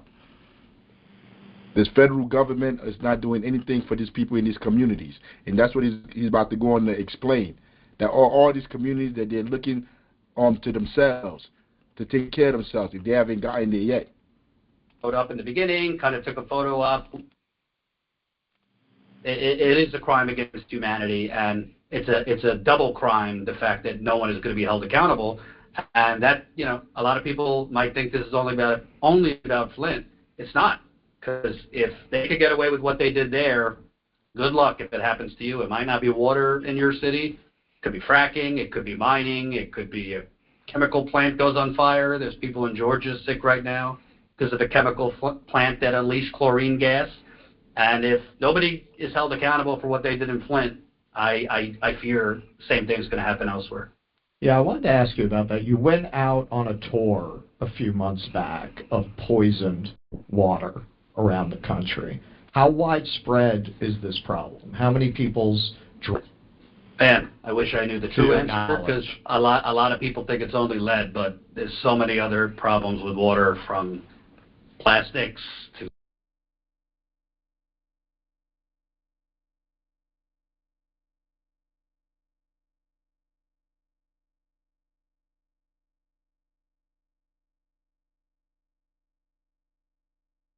thing to make you unconscious. Water is contaminated at high levels or low levels throughout the country, even in wealthy areas. It doesn't stop just like in the poorer areas, because most of the pipes underneath us are about 50 to 100 years old. Right. In Newark, New Jersey, where they have a lead problem, they were finding pipes built in the 1800s that were still under the ground. So that's point number one. Go ahead, Secretary General. Yeah, I wasn't surprised, but I was kind of shocked. And one of the latest development, I don't know if he touched on this about how nobody would tell the project, and one of the developers, a subcontractor that's connected to a bigger contractor that they're not talking about, got locked up. I forgot. I think his name was Sawyers, and his foreperson was Latrina Stevens. These are church folks that are connected to Rise, that are supporters of Rise, that were left hang out to dry. But like the main culprit, which is the biggest contractor, CDM Smith Construction, who has contracts with the city of Newark, started way back in 2016. They got the biggest contract for our sewer, and then it led into our lead pipe. And now people are getting locked up except for those who are responsible. And Ross and the administration is fiending plausible deniability. Just like the gentleman said, Mr. Jordan, this is happening across all urban areas, especially areas that's impacting oppressed, poor people, whether they're black, brown, Spanish, Indian, whatever. They want the natural resources. They're selling our water off to Wall Street. They're selling our oil, everything that belongs natural to this earth and for the people to use and consume for free.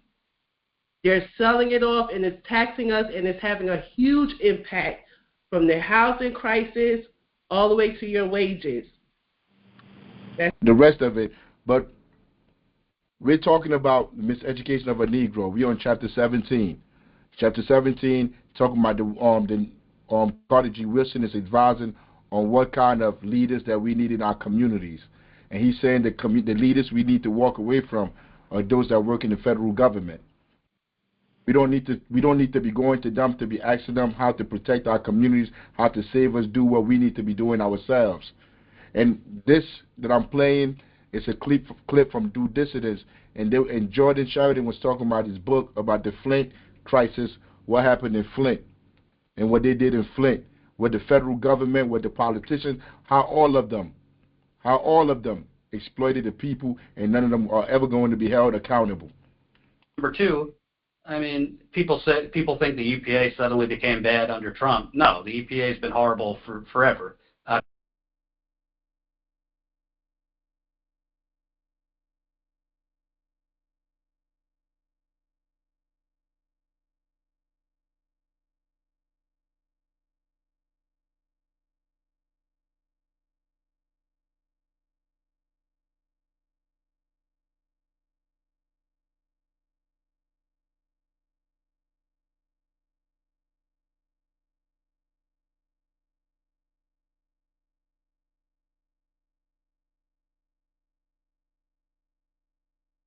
EPA is supposed to be here for the Environmental Protection Agency. They're supposed to be here to protect the environment, to protect us.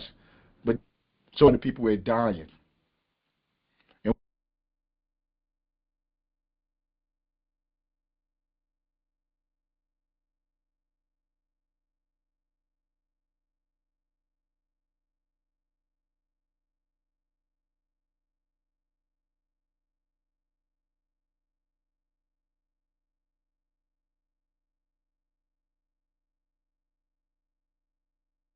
they don't care about your community. They don't care about you. If you want to fix what's going on in your communities, you must do it yourselves. That's what he said. Like, we went back and listened to it here from his own book. Here's somebody reading from his own book the words he wrote down. Don't trust any of these people. And we're in 2024, and they're telling us this happened in 2016, what he's talking about. 2014, 2016. But it happened before that. That water, the poison of the water, it happened all through, it happened before that. This is when they're talking about it. Let me see what we got next. Yeah, I think America, as people are starting to realize, is one giant privatization scam. And this is... Now, that's not Africa saying that. That's not the Black Panther Party saying it. This is a white boy. I don't know where he's from. I mean, I really don't know. He's an author, a writer. I didn't say that. He just said it. But America is a business. That has nothing to do with humanity. It has nothing to do with the love of the people, serving the people, God and country. It has nothing to do with that. It's a business. Imperialists run every single institution, and they're trying to get what they can get out of the people. Period. That's what America is. We don't control those institutions. That's what they're saying. Let me finish this little thing real quick. Essentially, a decade ago, Wall Street was starting to get involved, particularly with water. You know, oil has always been kind of, for years, Flint was getting water from Detroit. The water that Detroit gave Flint came from Lake Huron, which is one of the Great Lakes. It's some of the purest water you could have. But Detroit was price gouging Flint. So, you know, politicians, residents had like a legitimate complaint that their water rates are continuing to go up. They used the price gouging as an excuse. Well, let's just create our own water system that Flint could join.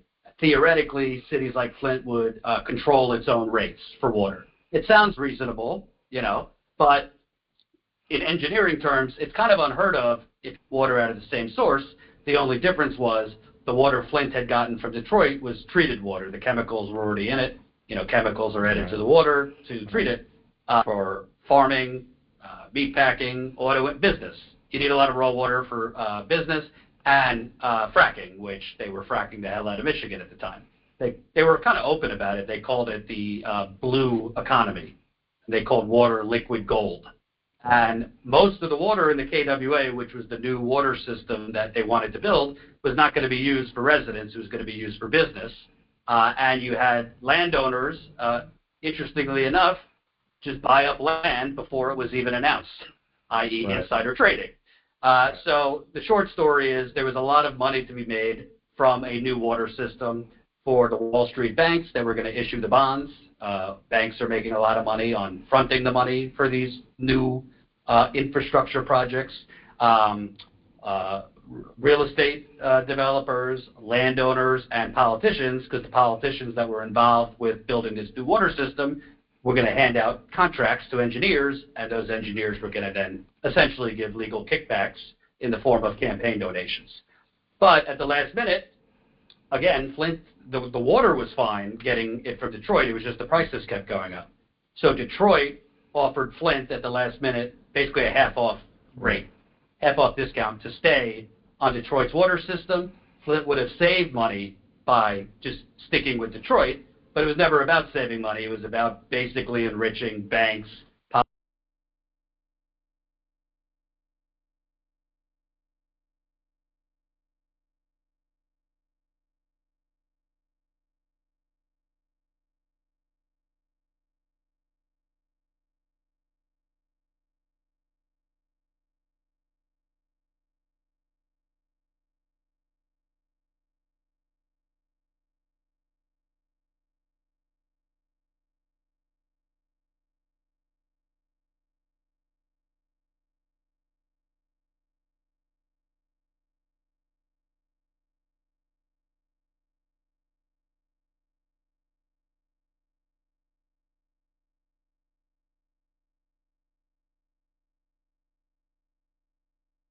We don't want to, if you're Flint, which was nearly bankrupt at the time, we don't want to have to pay to continue getting water from Detroit, and it didn't even have functioning equipment, and there's a whole chapter.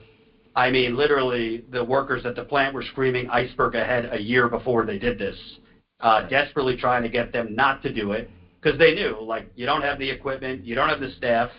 They were moving people from the garbage department to the water department 2 weeks before the water switch.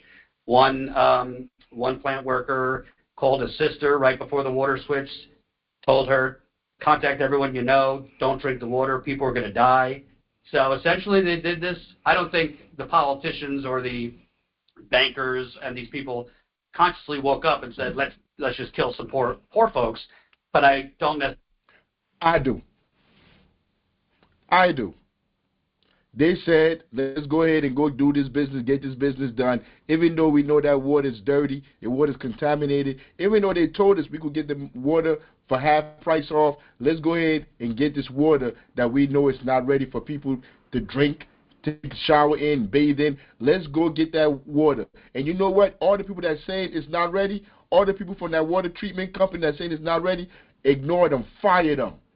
Because we need to get this moving so we can make this money. They should all be beyond bars. All those people, all those politicians, all those people that had a hand in corrupting that water system, that had a hand in poisoning those people in Detroit, they should all be behind bars. But you know who they lock up? A drug dealer. That's what you go lock somebody up for selling weed, for selling coke. I'm supposed to be like, yeah, they're out here working for the people. They're out here serving the people. They're getting rid of the crime. When you just poisoned us. You let the people that poisoned us just walk past. While you grabbing that dude for a bag of weed, the people that poison the water are walking right past, straight to the bank, carrying the money. What's up? This is a genocide in the making. It's not even. It is a genocide. It is a genocide. Whatever they do out there, they're going to bring it home here. They poisoned us in North with the water. They did it everywhere. Hey, Shay Coulter, you up there, Shay?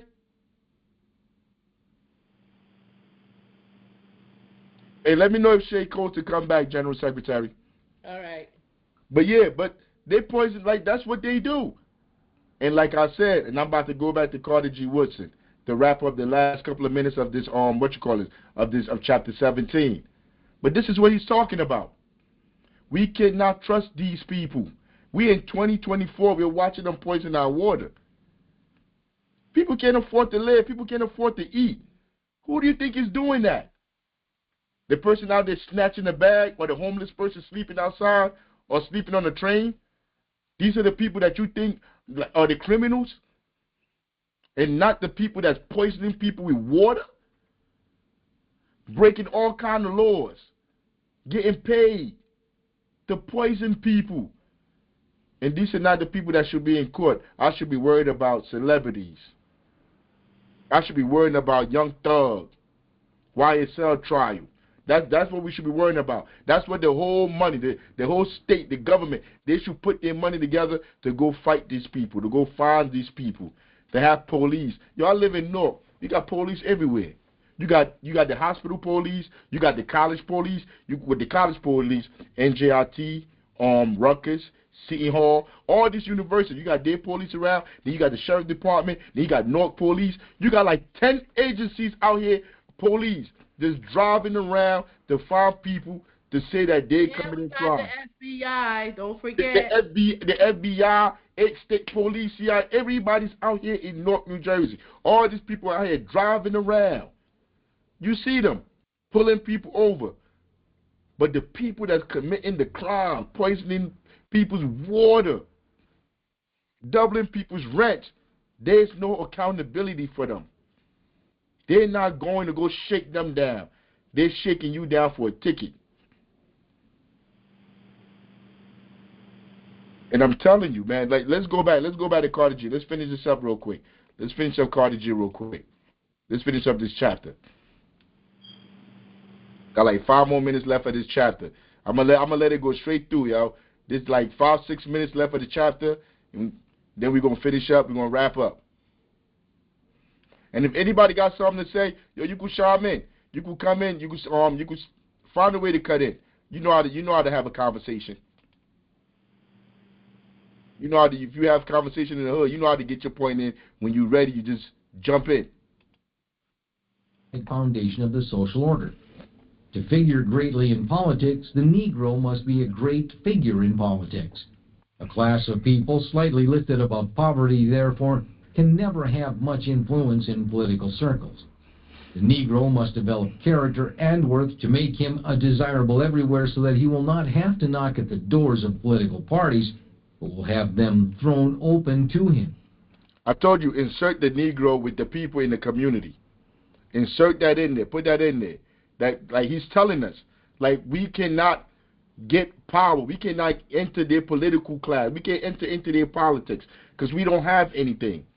We must create our own and make them want to come to us to ask us to go participate in theirs. But by then, why we got to go participate with you? Why we got to go over there? We don't want your money. We don't want nothing from you. And that's what he said. I know I said I wasn't going to stop it, but I had to stop it real quick. The new Negro in politics must not ask the party for money. He must not hire himself for a pittance to swing voters in line. He must contribute to the campaign of the party pleasing him, rather than draw upon it for an allowance to drive the wolf from the door during the 3 months of the political canvass. It will be considered a stroke of good fortune that a Negro of such influence and character has aligned himself with a party, and this fact will speak eloquently for the element to which he belongs. The new Negro in politics, moreover, must not be a politician. He must be a man. He must try to give the world something rather than extracting something from it. He must be a man. Yo, I insert human. Because remember, this is the 1920s when he wrote this book. I insert human. He must be a human being. Must care more about humanity than making money, than climbing the ladder of success, than proximity to white supremacy. That must be the new leader in our community. You must care about human beings more than making money. And none of the politicians do. Every single politician you know care more about making money than about people. Because if they did, they wouldn't be in there. The Democratic Party wouldn't take them, nor the Republican Party, nor the Green Party. The world, as he should see it, does not owe him anything, certainly not a political office. Yeah, that's another thing. The world don't owe us nothing. The government don't owe us nothing. Hey, yo, stop with reparations. They're not giving it to you. That's not how imperialism works. You must understand you are in a battle. You are in a war. Those are your enemies. You're not expecting to get nothing from them. Don't expect anything. Don't expect school. Don't expect anything from them. This is where we must be. That's where the line is drawn. This is the battleground. We do not believe they're going to give us anything. Why don't we believe that? Because history tells us so. This year, last year, the year after that, this president, the last president, the president after that, the president, if they're not giving us anything. So people running around here talking about the government is going to give you reparations. What reparations? How much they going to give you? 1,000, 2,000, 20,000, 50,000, 100,000? You're going to blow that. You're going to give it right back to them in all their rent paying, in all their bills paying. They're going to get all that money right back from you, and then now you're done. You're on your own. Nobody want to hear about no reparations. We paid you reparations. To what? To heal the crimes we committed against you, that we still commit. We don't pay you reparations. We gave you 100,000 that you gave us back. You went and bought a home. Now we're going to take the home back. We're going to gentrify the community. The bank about to take the house back. Whatever we gave you, we're taking it back. See, that's why people offer solutions like that. Instead of offering solutions like, hey, yo, you know what? We're all going to put our resources together, and we're going to start having all the economic centers here work for us. We are the board members. We are the board members. We don't have to go to nobody. We're not paying rent to nobody else. We're paying rent to ourselves. Why can't we do that? Why can't we organize and start buying up the stuff here? Like I said, we on the plantation. Everybody here, most of the people here in the socio-economic world, we all have jobs. We all work. Why can't we pull our resources together and become powerful? What you think is easier? What you think will get us to the finish line quicker? Going to vote, participate in their parties, or organizing amongst ourselves to build institutions for ourselves? Exactly what Carter G. Woodson is saying. This is not a hard argument. I'm telling you flat out. You could stand on the other side. I need anybody that want to defend participation in the government, in the system. If you want to defend that, if you believe that is the way we should go, the floor is yours. Educate us all on how this process will work. But I'm not shy, because everything I'm telling you comes from Carter G. Woodson. It comes from Du Bois. It comes from Fanon. It comes from George Jackson. It comes from the Black Panther Party. It comes from Huey P. Newton. It comes from Malcolm X. It comes from our leaders. That's where my analysis comes from. And every single one of them, even Dr. King, everybody know Dr. King. We have to start building our own institutions. This is what they said. We haven't done it yet. We, as far as I know, we have no black institution. We have no institution of the people. None. And a LeBron school in Chicago, just for a certain amount of students, is not a black institution or institution for the people. But even when you say a LeBron school, what's his name about to open up his school? He say he about to open up a school. Everybody been saying he opened up a school forever now. what's his name? Umar. That's their school. When I say a black school, I mean the people in the community, the black people, all the people in that community. All the people in that community sit at the table on the decision making of that school, of that business, of that enterprise. They're the board members. No politician speaks for them. They speak for themselves.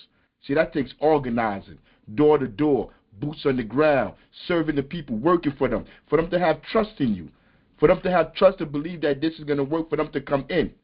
That's what we're talking about here. That is totally different from participation in the Democratic Party or the Republican Party. These are our enemies. That is our enemies. That whole edifice, the politicians, everybody that work for the government to maintain the government, those are our enemies.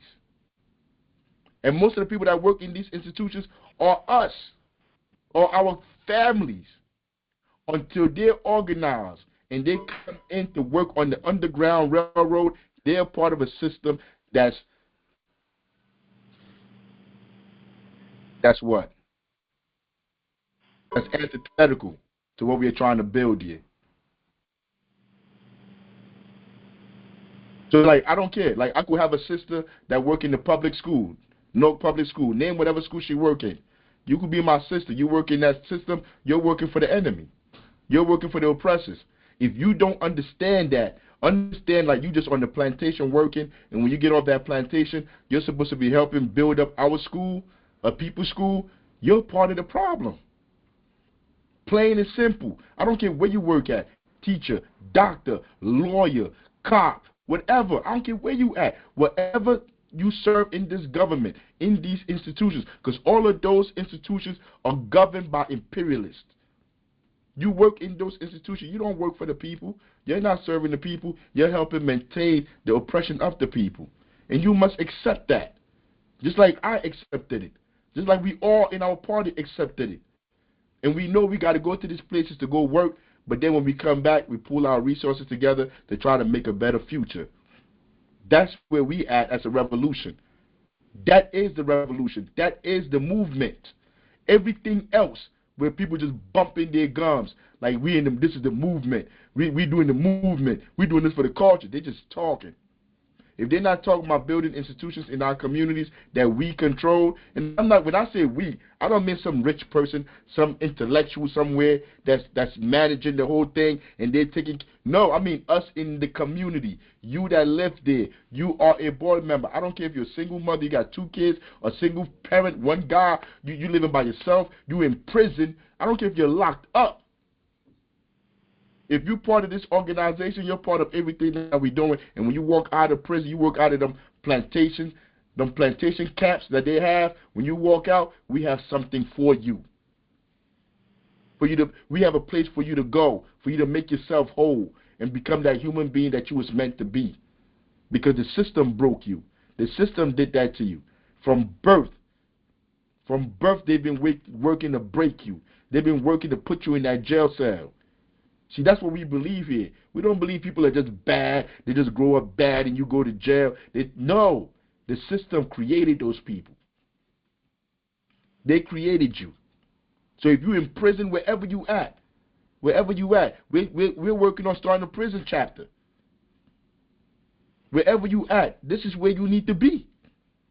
Because we're the ones that are going to be here fighting for you. None of these politicians. You know your lawyer didn't fight for you. You know that punk public defendant didn't fight for you. You've been through the legal system. You see how shady it is. You're the one we're looking for. We're not like the Democratic Party or any of these organizations that's not looking for you, that don't want you, that looks down on you. We're looking for you. Because you know how evil these people are. You've been through it. You've been through them cells, them jail cells, that court system. You've been through, like, waiting for mail. How they treat you like you're nobody in them jail cells, and you get to look out the rest of the world and see that they have nothing for you. We want you. We believe you'll be harder for them to bribe. Because that's what the things Carter G. Woodson was saying. Once the people have this intellect, they're not coming in here to come bribe them and take them away to go do stuff that's going to harm the people. Once they have this political education, it don't work that way.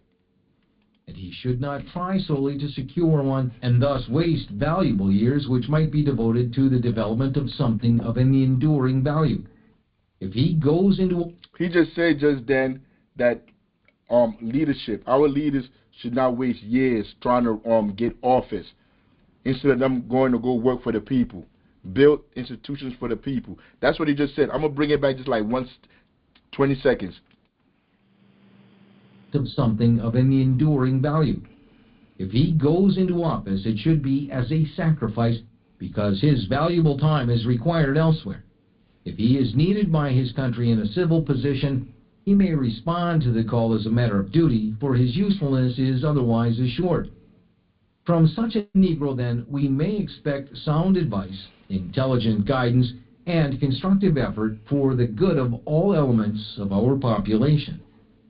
When such Negroes go into office, you will not find them specializing in things which uniquely concern the Negroes, offering merely anti-lynching bills and measures for pensioning the freedmen. The new Negro in politics will see his opportunity not in thus restricting himself, but in envisioning the whole social and economic order with his race as part of it.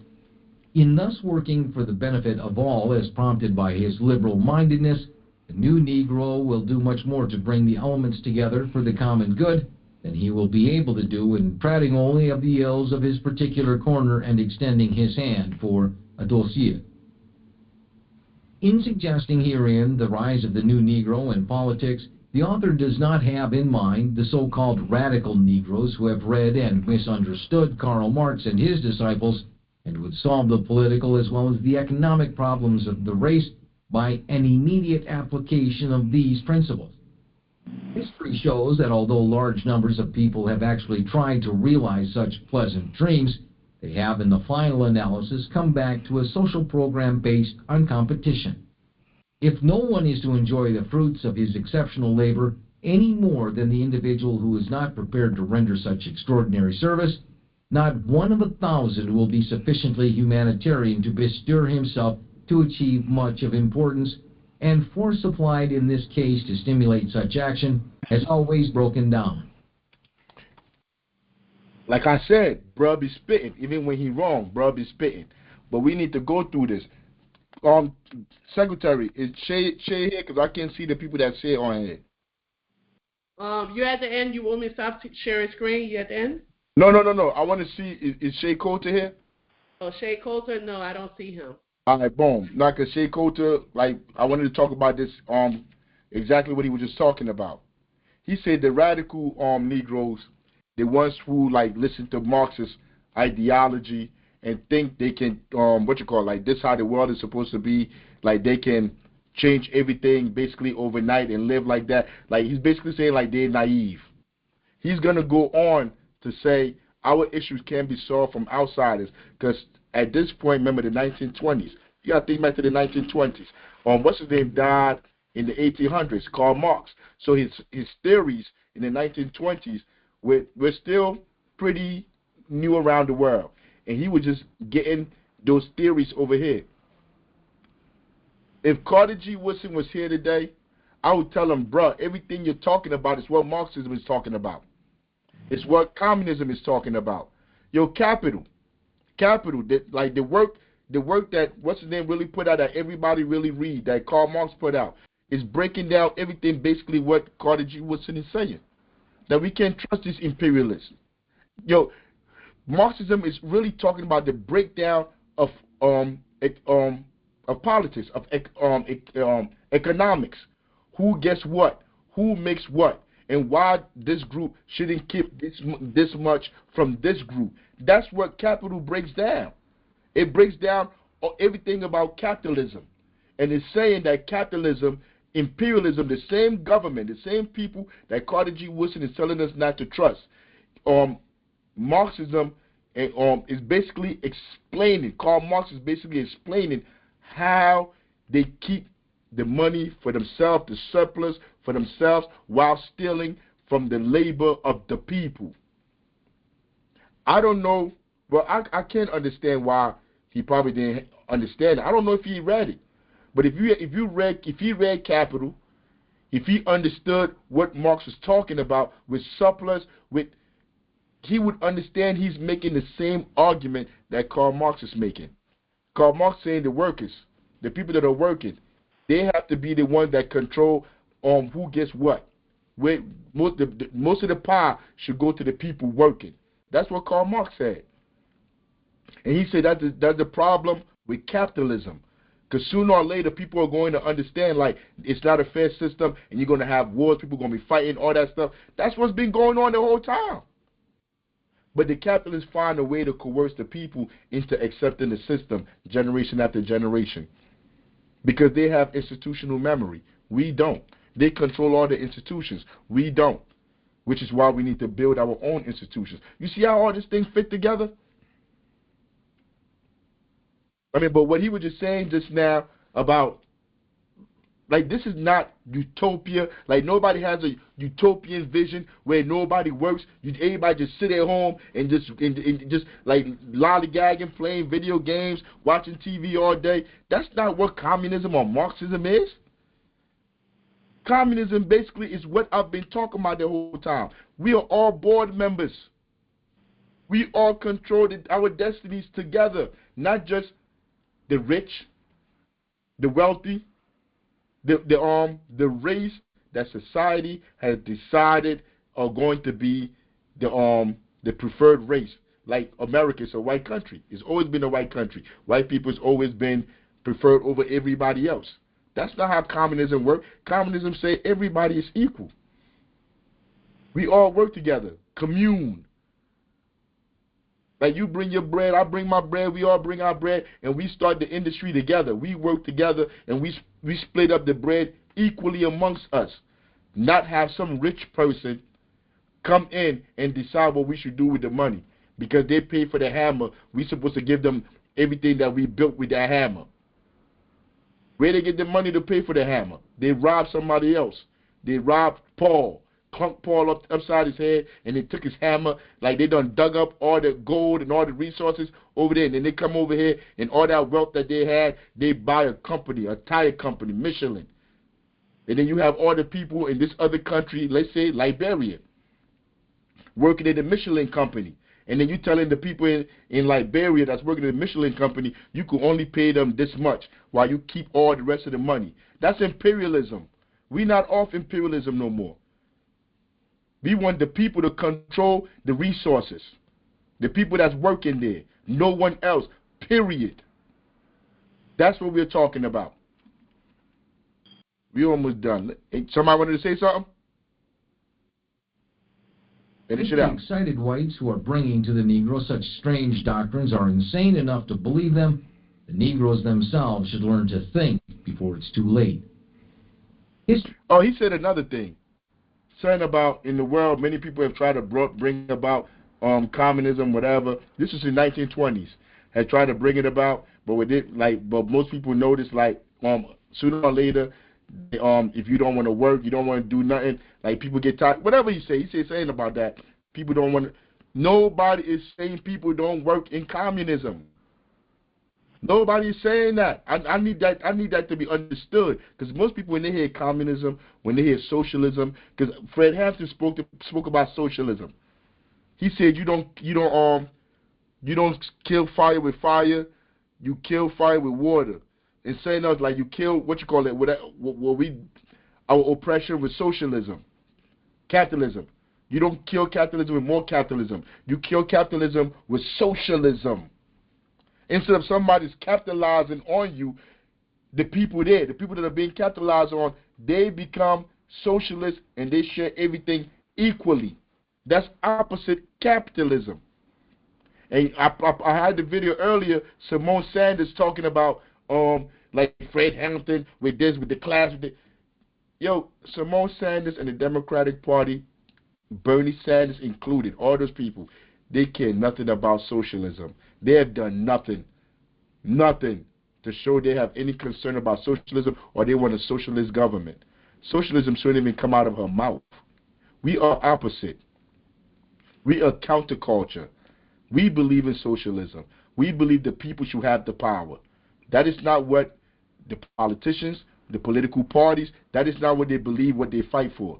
They fight for exploiting the masses of the people and aiding imperialists in exploiting the masses of the people. History shows that it does not matter who's in power or what revolutionary forces take over the government. Those who have not learned to do for themselves and have to depend solely on others never obtain any more rights or privileges in the end than they had in the beginning. And that's through every single war. You could go everywhere. You could go even in Russia, because people like to say, yo, we had the communists in Russia. Yo, the people that won in Russia, the people that were in power in Russia, like Stalin, like everybody, what's his name, Lenin. All these people were not poor people. Let's keep that. Let's keep it a buck.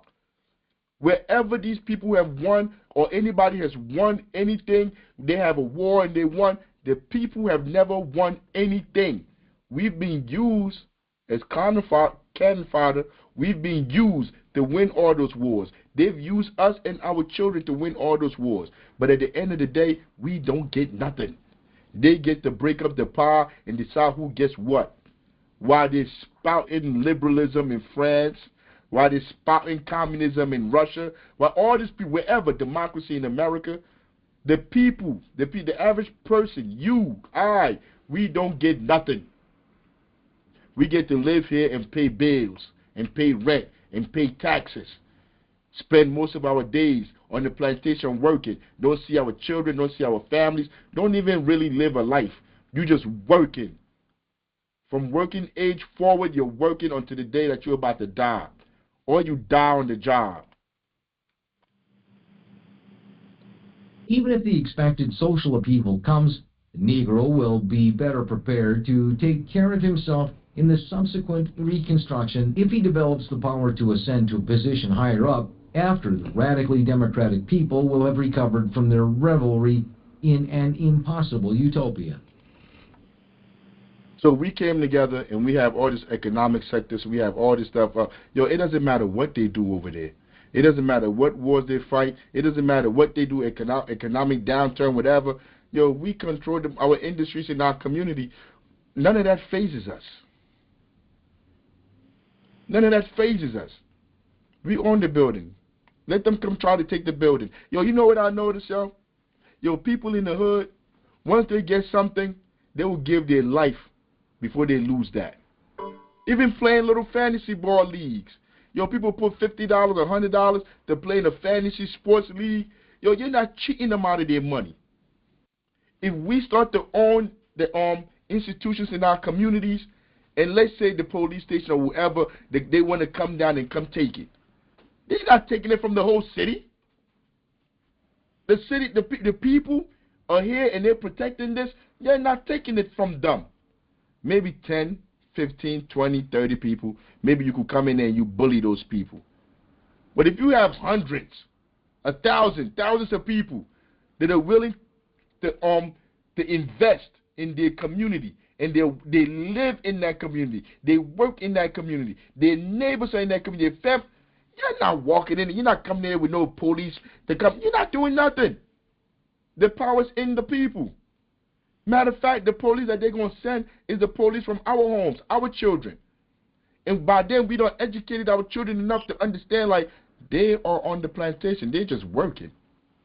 See, but all that work has to be done. It don't happen overnight. People don't snap their finger and it just happen. No, you got to put that work in.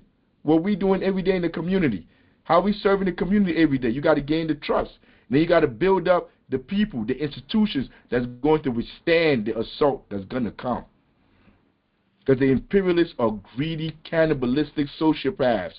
They're going to come. Right now, I'm not telling you to go to City Hall and take over City Hall. I haven't said, as an organization, the new African Black Panther Party, we're above board. We don't believe the government is going to do anything for us. So we believe we need to take care of ourselves. Where's the crime in that? But once we start doing that, they're going to come. Because if nobody's going to City Hall, there is no City Hall. They're going to try to find ways to come after us. And we have to be ready. That's why we got to go to the political education classes. How to understand how to get ready. One of the most fascinating things in my mind, since I started studying, becoming politically conscious, one of the most fascinating things in my mind is Ashada Shakur. When they locked Ashada Shakur up and they freed her, they went in there and got her and they sent her to Cuba. So that's the type of power I'm talking about. We got to have that kind of power. We don't have that kind of power right now. If they grab anybody, any revolutionary, Yashitali from the Uhuru movement, if they locked him up in the federal prison up there, who you think Al Sharpton and them going in there to go bust him out? Who's going in there to go bust him out? Who has the infrastructure? Who has the plan? Who has the strategy to be able to do that? There's no organization that I know that's able to do that. We have to build it. Did you know that they got to quit it? Who got to? Yeah. They got to quit it. Yeah, we spoke about that. But word up. Okay. And guess what? We may not have the infrastructure, but we got people. We got some people who would have been kind of banging. They had their part of that Black is Back. But, little increments. We got a little bit of increments. all power to the people. Power to the people. You see, but they said Ashada had shot somebody. You see, like, they came after him and they charged him with stupid crimes. And it wasn't Republicans that charged him. It wasn't the Republican administration that charged him. It was the Democratic administration. He going all around speaking, going to conventions. Bruh been doing this since the 60s. I think he's 80-something. He's been going around everywhere speaking for his organization, telling people that we need to work for ourselves. We need to build all these institutions in our communities. He went to Russia speaking at a convention in Russia. This government went and took him up on charges and said he was that they was paying him, that he was a spy for the government. He went to court. And he showed everything he'd been doing, everything he'd been saying. They had the nerve to tell this 80-some-year-old black man that Russia had him thinking like that he was brainwashed by Russia to love his people. These people are weird. But this is what they took him to court for. Well, let's bring it back to Newark, Chairman, because he has a presence in Newark. He's supported by local black politicians in Newark. I don't hear their voices nowhere. If they're not loud, if we don't hear them, they're not really supporting them because they're scared. Maybe they may financially be like giving him bread on the side. We don't know. We don't know what's going on. But you don't see them out because they don't want to get their heads cut off. Well, we can't tout in Newark that we have the most radical progressive mayor, and we don't hear no noise when it comes to important leaders like Yashitali. No, I'm not off that. I could dig it. He's doing poetry jams. He's having Ross is having meetings with developers that's talking about moving the rents up higher and higher. Like that's what he's doing. That's what Ross the Rock is doing in Newark. I mean, but be that to say, man. Absolutely. Yeah, but be that to say, man.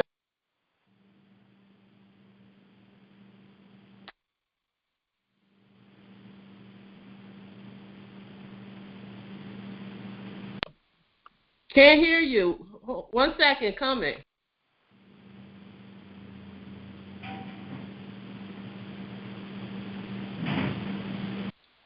Were you talking to me, Patience?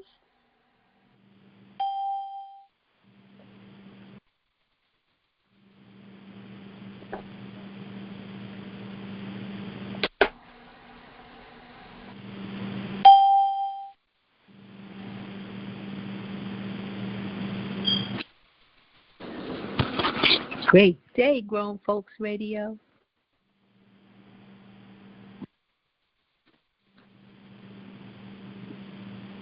Express yourself. We can hear you. Oh, thank you. Happy Sunday. Is that you, Mama? Yes. How are you? Happy day, Queen Susie. Happy to hear your bright and lovely voice. Yours as well. Thank you. I just said, let me tune in and see what's happening. I'm getting ready to go out to the store, go see my nephew, bring him.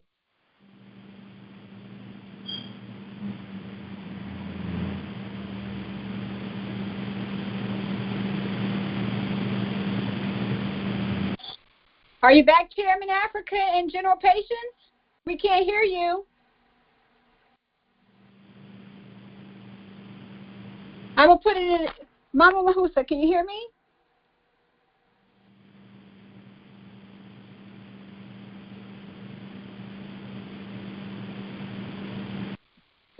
Can you hear me now? Yes, perfect. How did I get mute? 1 second, y'all. 1 second. Can you see the video? Yes, we're good. Yeah, how did I get muted? Press play. No, it ain't going to play right. It's going to start from the beginning. Chapter 7. Why wait for a spurt of action when he finds his manhood insulted, his women outraged, and his fellow men lynched for amusement?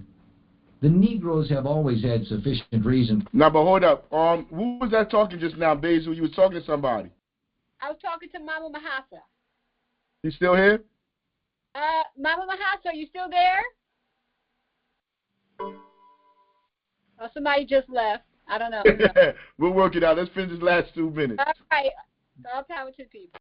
All power to the for people. being radical, and it looks silly to see them taking up the cause of others who pretend that they are interested in the Negro when they merely mean to use the race as a means to an end. When the desired purpose of these so-called friendly groups will have been served, they will have no further use of the Negro and will drop him just as the Republican machine has done. The radicals bring forward, too, the argument that the Negro, being a minority group, will always be overpowered by others. From the point of view of the selfish elements, this may be true, and certainly it has worked thus for some time, but things do not always turn out according to mathematical calculations. In fact, the significant developments in history have never been thus determined. Only the temporary and trivial can thus be forecast. The human factor is always difficult for the materialist to evaluate, and the prophecies of the alarmist are often upset. Why should we expect less in the case of the Negro? All power to the people. That's the end of chapter 17. But like you just said, just now he said something about Republicans. Yo, back then, Democrats voted Republican. And he's saying if they won't do nothing for you, they haven't done nothing for you in all these generations, you're an idiot for still voting for them. That's basically what he said. I mean, and then he finished just now by basically saying there's no limitations to what people can do, what human beings can do. I mean, like you cannot like the human element, like that you cannot put what did he say? There's no limitation into the human element. There's no limitation in what we can achieve. It seems like it's a monumental task when you're talking about organizing the people, going out working with the people. But I'm telling you, it's really not. I do it every day. We do it every day. We work in the community. The people that are part of this organization, we work to organize people every day. We're reaching people across the globe. Once you start doing the work, you're going to see. It's not really hard. You're only talking to your neighbors. You're not going to do nothing for it. You're doing everything that you usually do every day, but it's more strategic and more focused. Most of the things that we do as an organization is meetings. Meetings. Where we are together, talking together, smiling together, eating together, figuring ways in how to change our conditions, our material conditions. I mean, you find a family. That's what this is about. It's really not. I know it seemed difficult, it seemed hard, but it's way easier than the electoral process. It's way easier. I think I got one more video at the end that I wanted to show, like to bring this all home. Let me see. Because I don't know if the brother's still here. There was a brother that came in. He came in on Instagram. He came in kind of late. I don't know if he's still here. If you're still here, you could say something so I could know you're here. Chris Gill, you still here, Chris? All right. Chris not here. It's cool. But we talk about the homelessness, about gentrification, and we say all the time, like I said it earlier in the video, how all of it is a scam for them to get rich. I'm about to play this right now, and it's going to be self-explanatory, and then I'm going to come back. I'm a public administrator. How much do you make? $242,000. So a public administrator makes $250,000 a year. Yeah. Okay, and what does she do? Can you describe what you do in one sentence? I oversee homeless programs for a very large nonprofit in the city of Los Angeles. Wow. She makes $250,000 a year overseeing a homeless program for a nonprofit. Sounds like someone's making profit. Yeah, well, that's what's going on.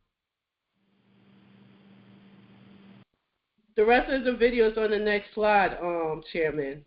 Got you. Homelessness is up 18%.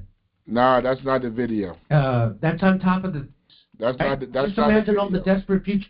Yo, come see if you can get it up on the internet, because he's supposed to explain in the video, go back into her record to find out how she's stealing money and how she's opening up her own company and how she's exploiting the people. Yo, look it up on the phone on the side. You know what? We're not even gonna play that. We're gonna, I don't know. We'll save it for next week.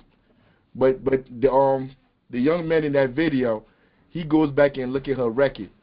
She's supposed to be in charge of homelessness in wherever they're at. She's making $240,000 a year while people are living on the streets, and she's in charge of it. She's in charge of homelessness. She's making $240,000 a year, and all the millions of dollars that they're getting in to house the people. And he breaks it down.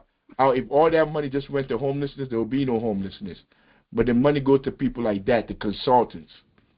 So she probably got that job because she's white, she's gay, she's a woman. So like all this thing, like saying she fit in there, put her in there because she's representing the people in the community. Representation matters. Women, LGBTQ, these people got to get jobs. But she get inside that machine, and all she's doing is managing the homelessness while she's getting paid for it. They're not getting rid of homelessness. They're not working to eradicate homelessness.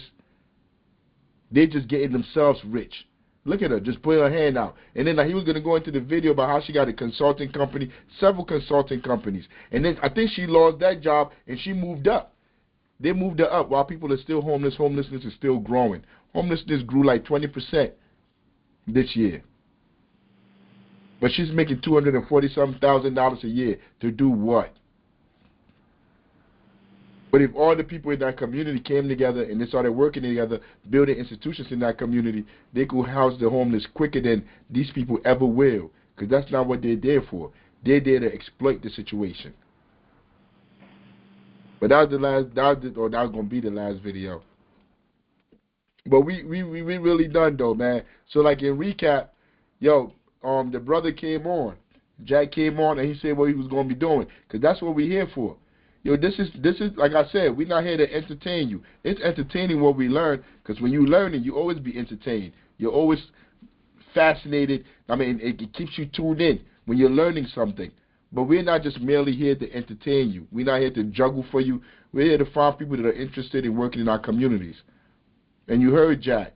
So Jack is going to bring more people. So when we get off right here, I got to go to work. I got to do some work and see how I'm going to put the schedule together to be able to pick up the kids from as many schools as possible. Because right now we're picking up kids from like 5 schools. We're working with kids from like 5 schools. Jack coming in to help. So that's with Jack coming in, that may move up to like 7, 8, 9, 10 schools. And then we have other comrades that just graduated that are coming to help tomorrow. So I'm interested to see how many schools we're able to pull children out of. Then he also said there's a school already that we're going to be going to and talking to the kids every week. That's more children that we're going to be able to pull into what we're doing. And what are we doing? We're providing resources for people in the community. The after-school program. Oh my goodness. We keep talking about building institutions. If Jack already said he's down. By Jack joining us, I don't know the limit to what we're about to do.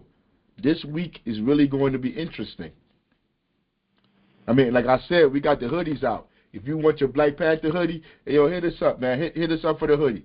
Because the hoodie, all the stuff that we're doing, like the after-school program we're talking about, the more children we have, the more schools we got to go to. Those are cars, people going to pick them up. We have to feed those kids. We have to take them back home. We provide a lot.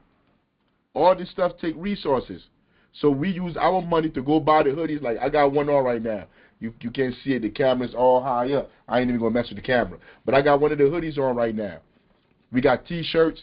We got all kind of stuff. If you want to support the work that we doing, if you don't pay dues, you're not here, you'll cop yourself a hoodie. We want the whole city blanketed with Black Panther Party hoodies. We want everybody in the city to have a hoodie. Wherever these people go, I want them to see us.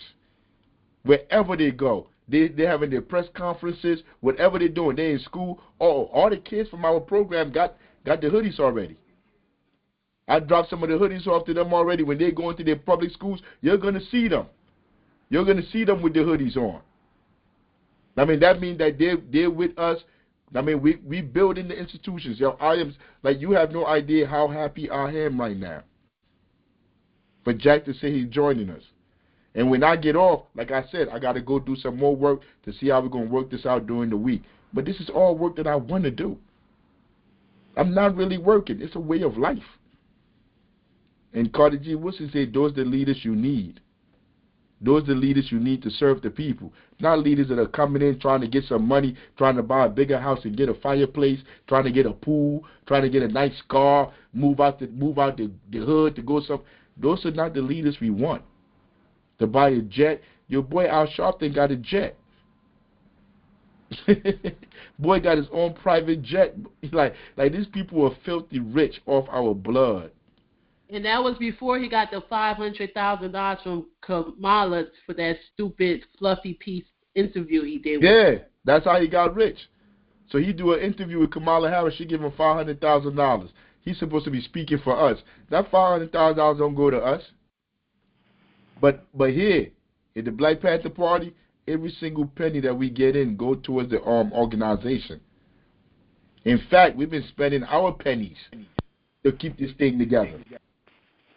I mean, so like, yo, that's all I got, man. We're going to be doing what we've been doing. Yo, Christmas was beautiful. I wish we had the video here also. I could have played the video to end it about the video we had about thanking everybody that helped us with the Christmas gifts, the donations that we gave out to the people. Like, we did a little video, a tribute to them. Go to Chairman's Africa's IG, Instagram. It's IG at Africa the G. You can watch all the videos. Please like and share as well. Yeah, who was that just now? Somebody just say something? Yes, sir. My brother Farrs here. Where can I get the hoodies from? You got the personal number, bro. You call up the number. Okay, I'll call. Can I pick them up at the gym? Yeah, no, you ain't got to pick it up. We'll bring it to you, Conrad. Okay, and here's the second thing. We got a Facebook page up now, so Secretary Patience can reach out to us and upload all your videos on the Grown Folks Talking Network Facebook page, brother. All power to the people. All power to the people. Okay, hey, I'll call you and I'll order one for me and one for Basil. All power to the people. Because I know Basil was going to ask for one already. You done stole her thunder. But yeah, all power to the people. Thank you, brother. Thank you. Secretary Patience, give me a call, sis. Will do. Well, thank you, Mr. CEO of the Grown Folks Talking Network.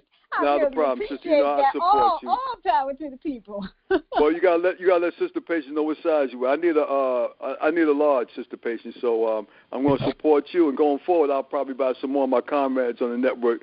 Some once I get their sizes, but definitely two up front. All power to the people. Got it. Yo, but check this out, though. Like I told you, that's why we here. Yo, we wouldn't even be here if the brother didn't come up and said he wanted us to come on this space to be able to share this knowledge. Yo, this is the people working. Yo, I could have never imagined to be on this platform, being here speaking, trying to reach out to people. The brother came and offered it up. Yo, earlier when I was speaking, I said, if we out here serving the people trying to do this, there are other people out there. That's right. There are other people out there. There's people out there, just like Brother Forrest, that has created this platform. And now he has brought us on here for us to be able to reach more people. Yo, it's work. It's work. And whatever the brother, whatever vision he has, yo, like I told you, bro, we not going nowhere. We here. We want to do everything we can to grow this platform. All power to the people. Yeah. All power to the people. That's right. Hold up. Yo, I'm telling you, man. Everything we doing, we cut this video stuff. We put it on Instagram. We put it on YouTube. We put it everywhere. We want to grow this platform. This will be the base where the people come to hear what the people need, what the people want, and how the people are fighting back. We want this to be the base. We want this to be our MSNBC. Yeah. Like, that's what we trying to do, man. So till next time, man, what we been on here, like almost 3 hours now. Yo, time go by fast when you having fun. That's so true. Till next time, all power to the people. All power to the people. You know you got to come in. Begin the second guess. Okay, let me read you. Hey, you know you got to come do your one. I gotta go. I gotta go. I gotta go. Hey, Mama, you gotta get yours too. 'Cause you know Mama all the patients all in it. Poppy, don't even do that, Poppy. I see you, Poppy. Don't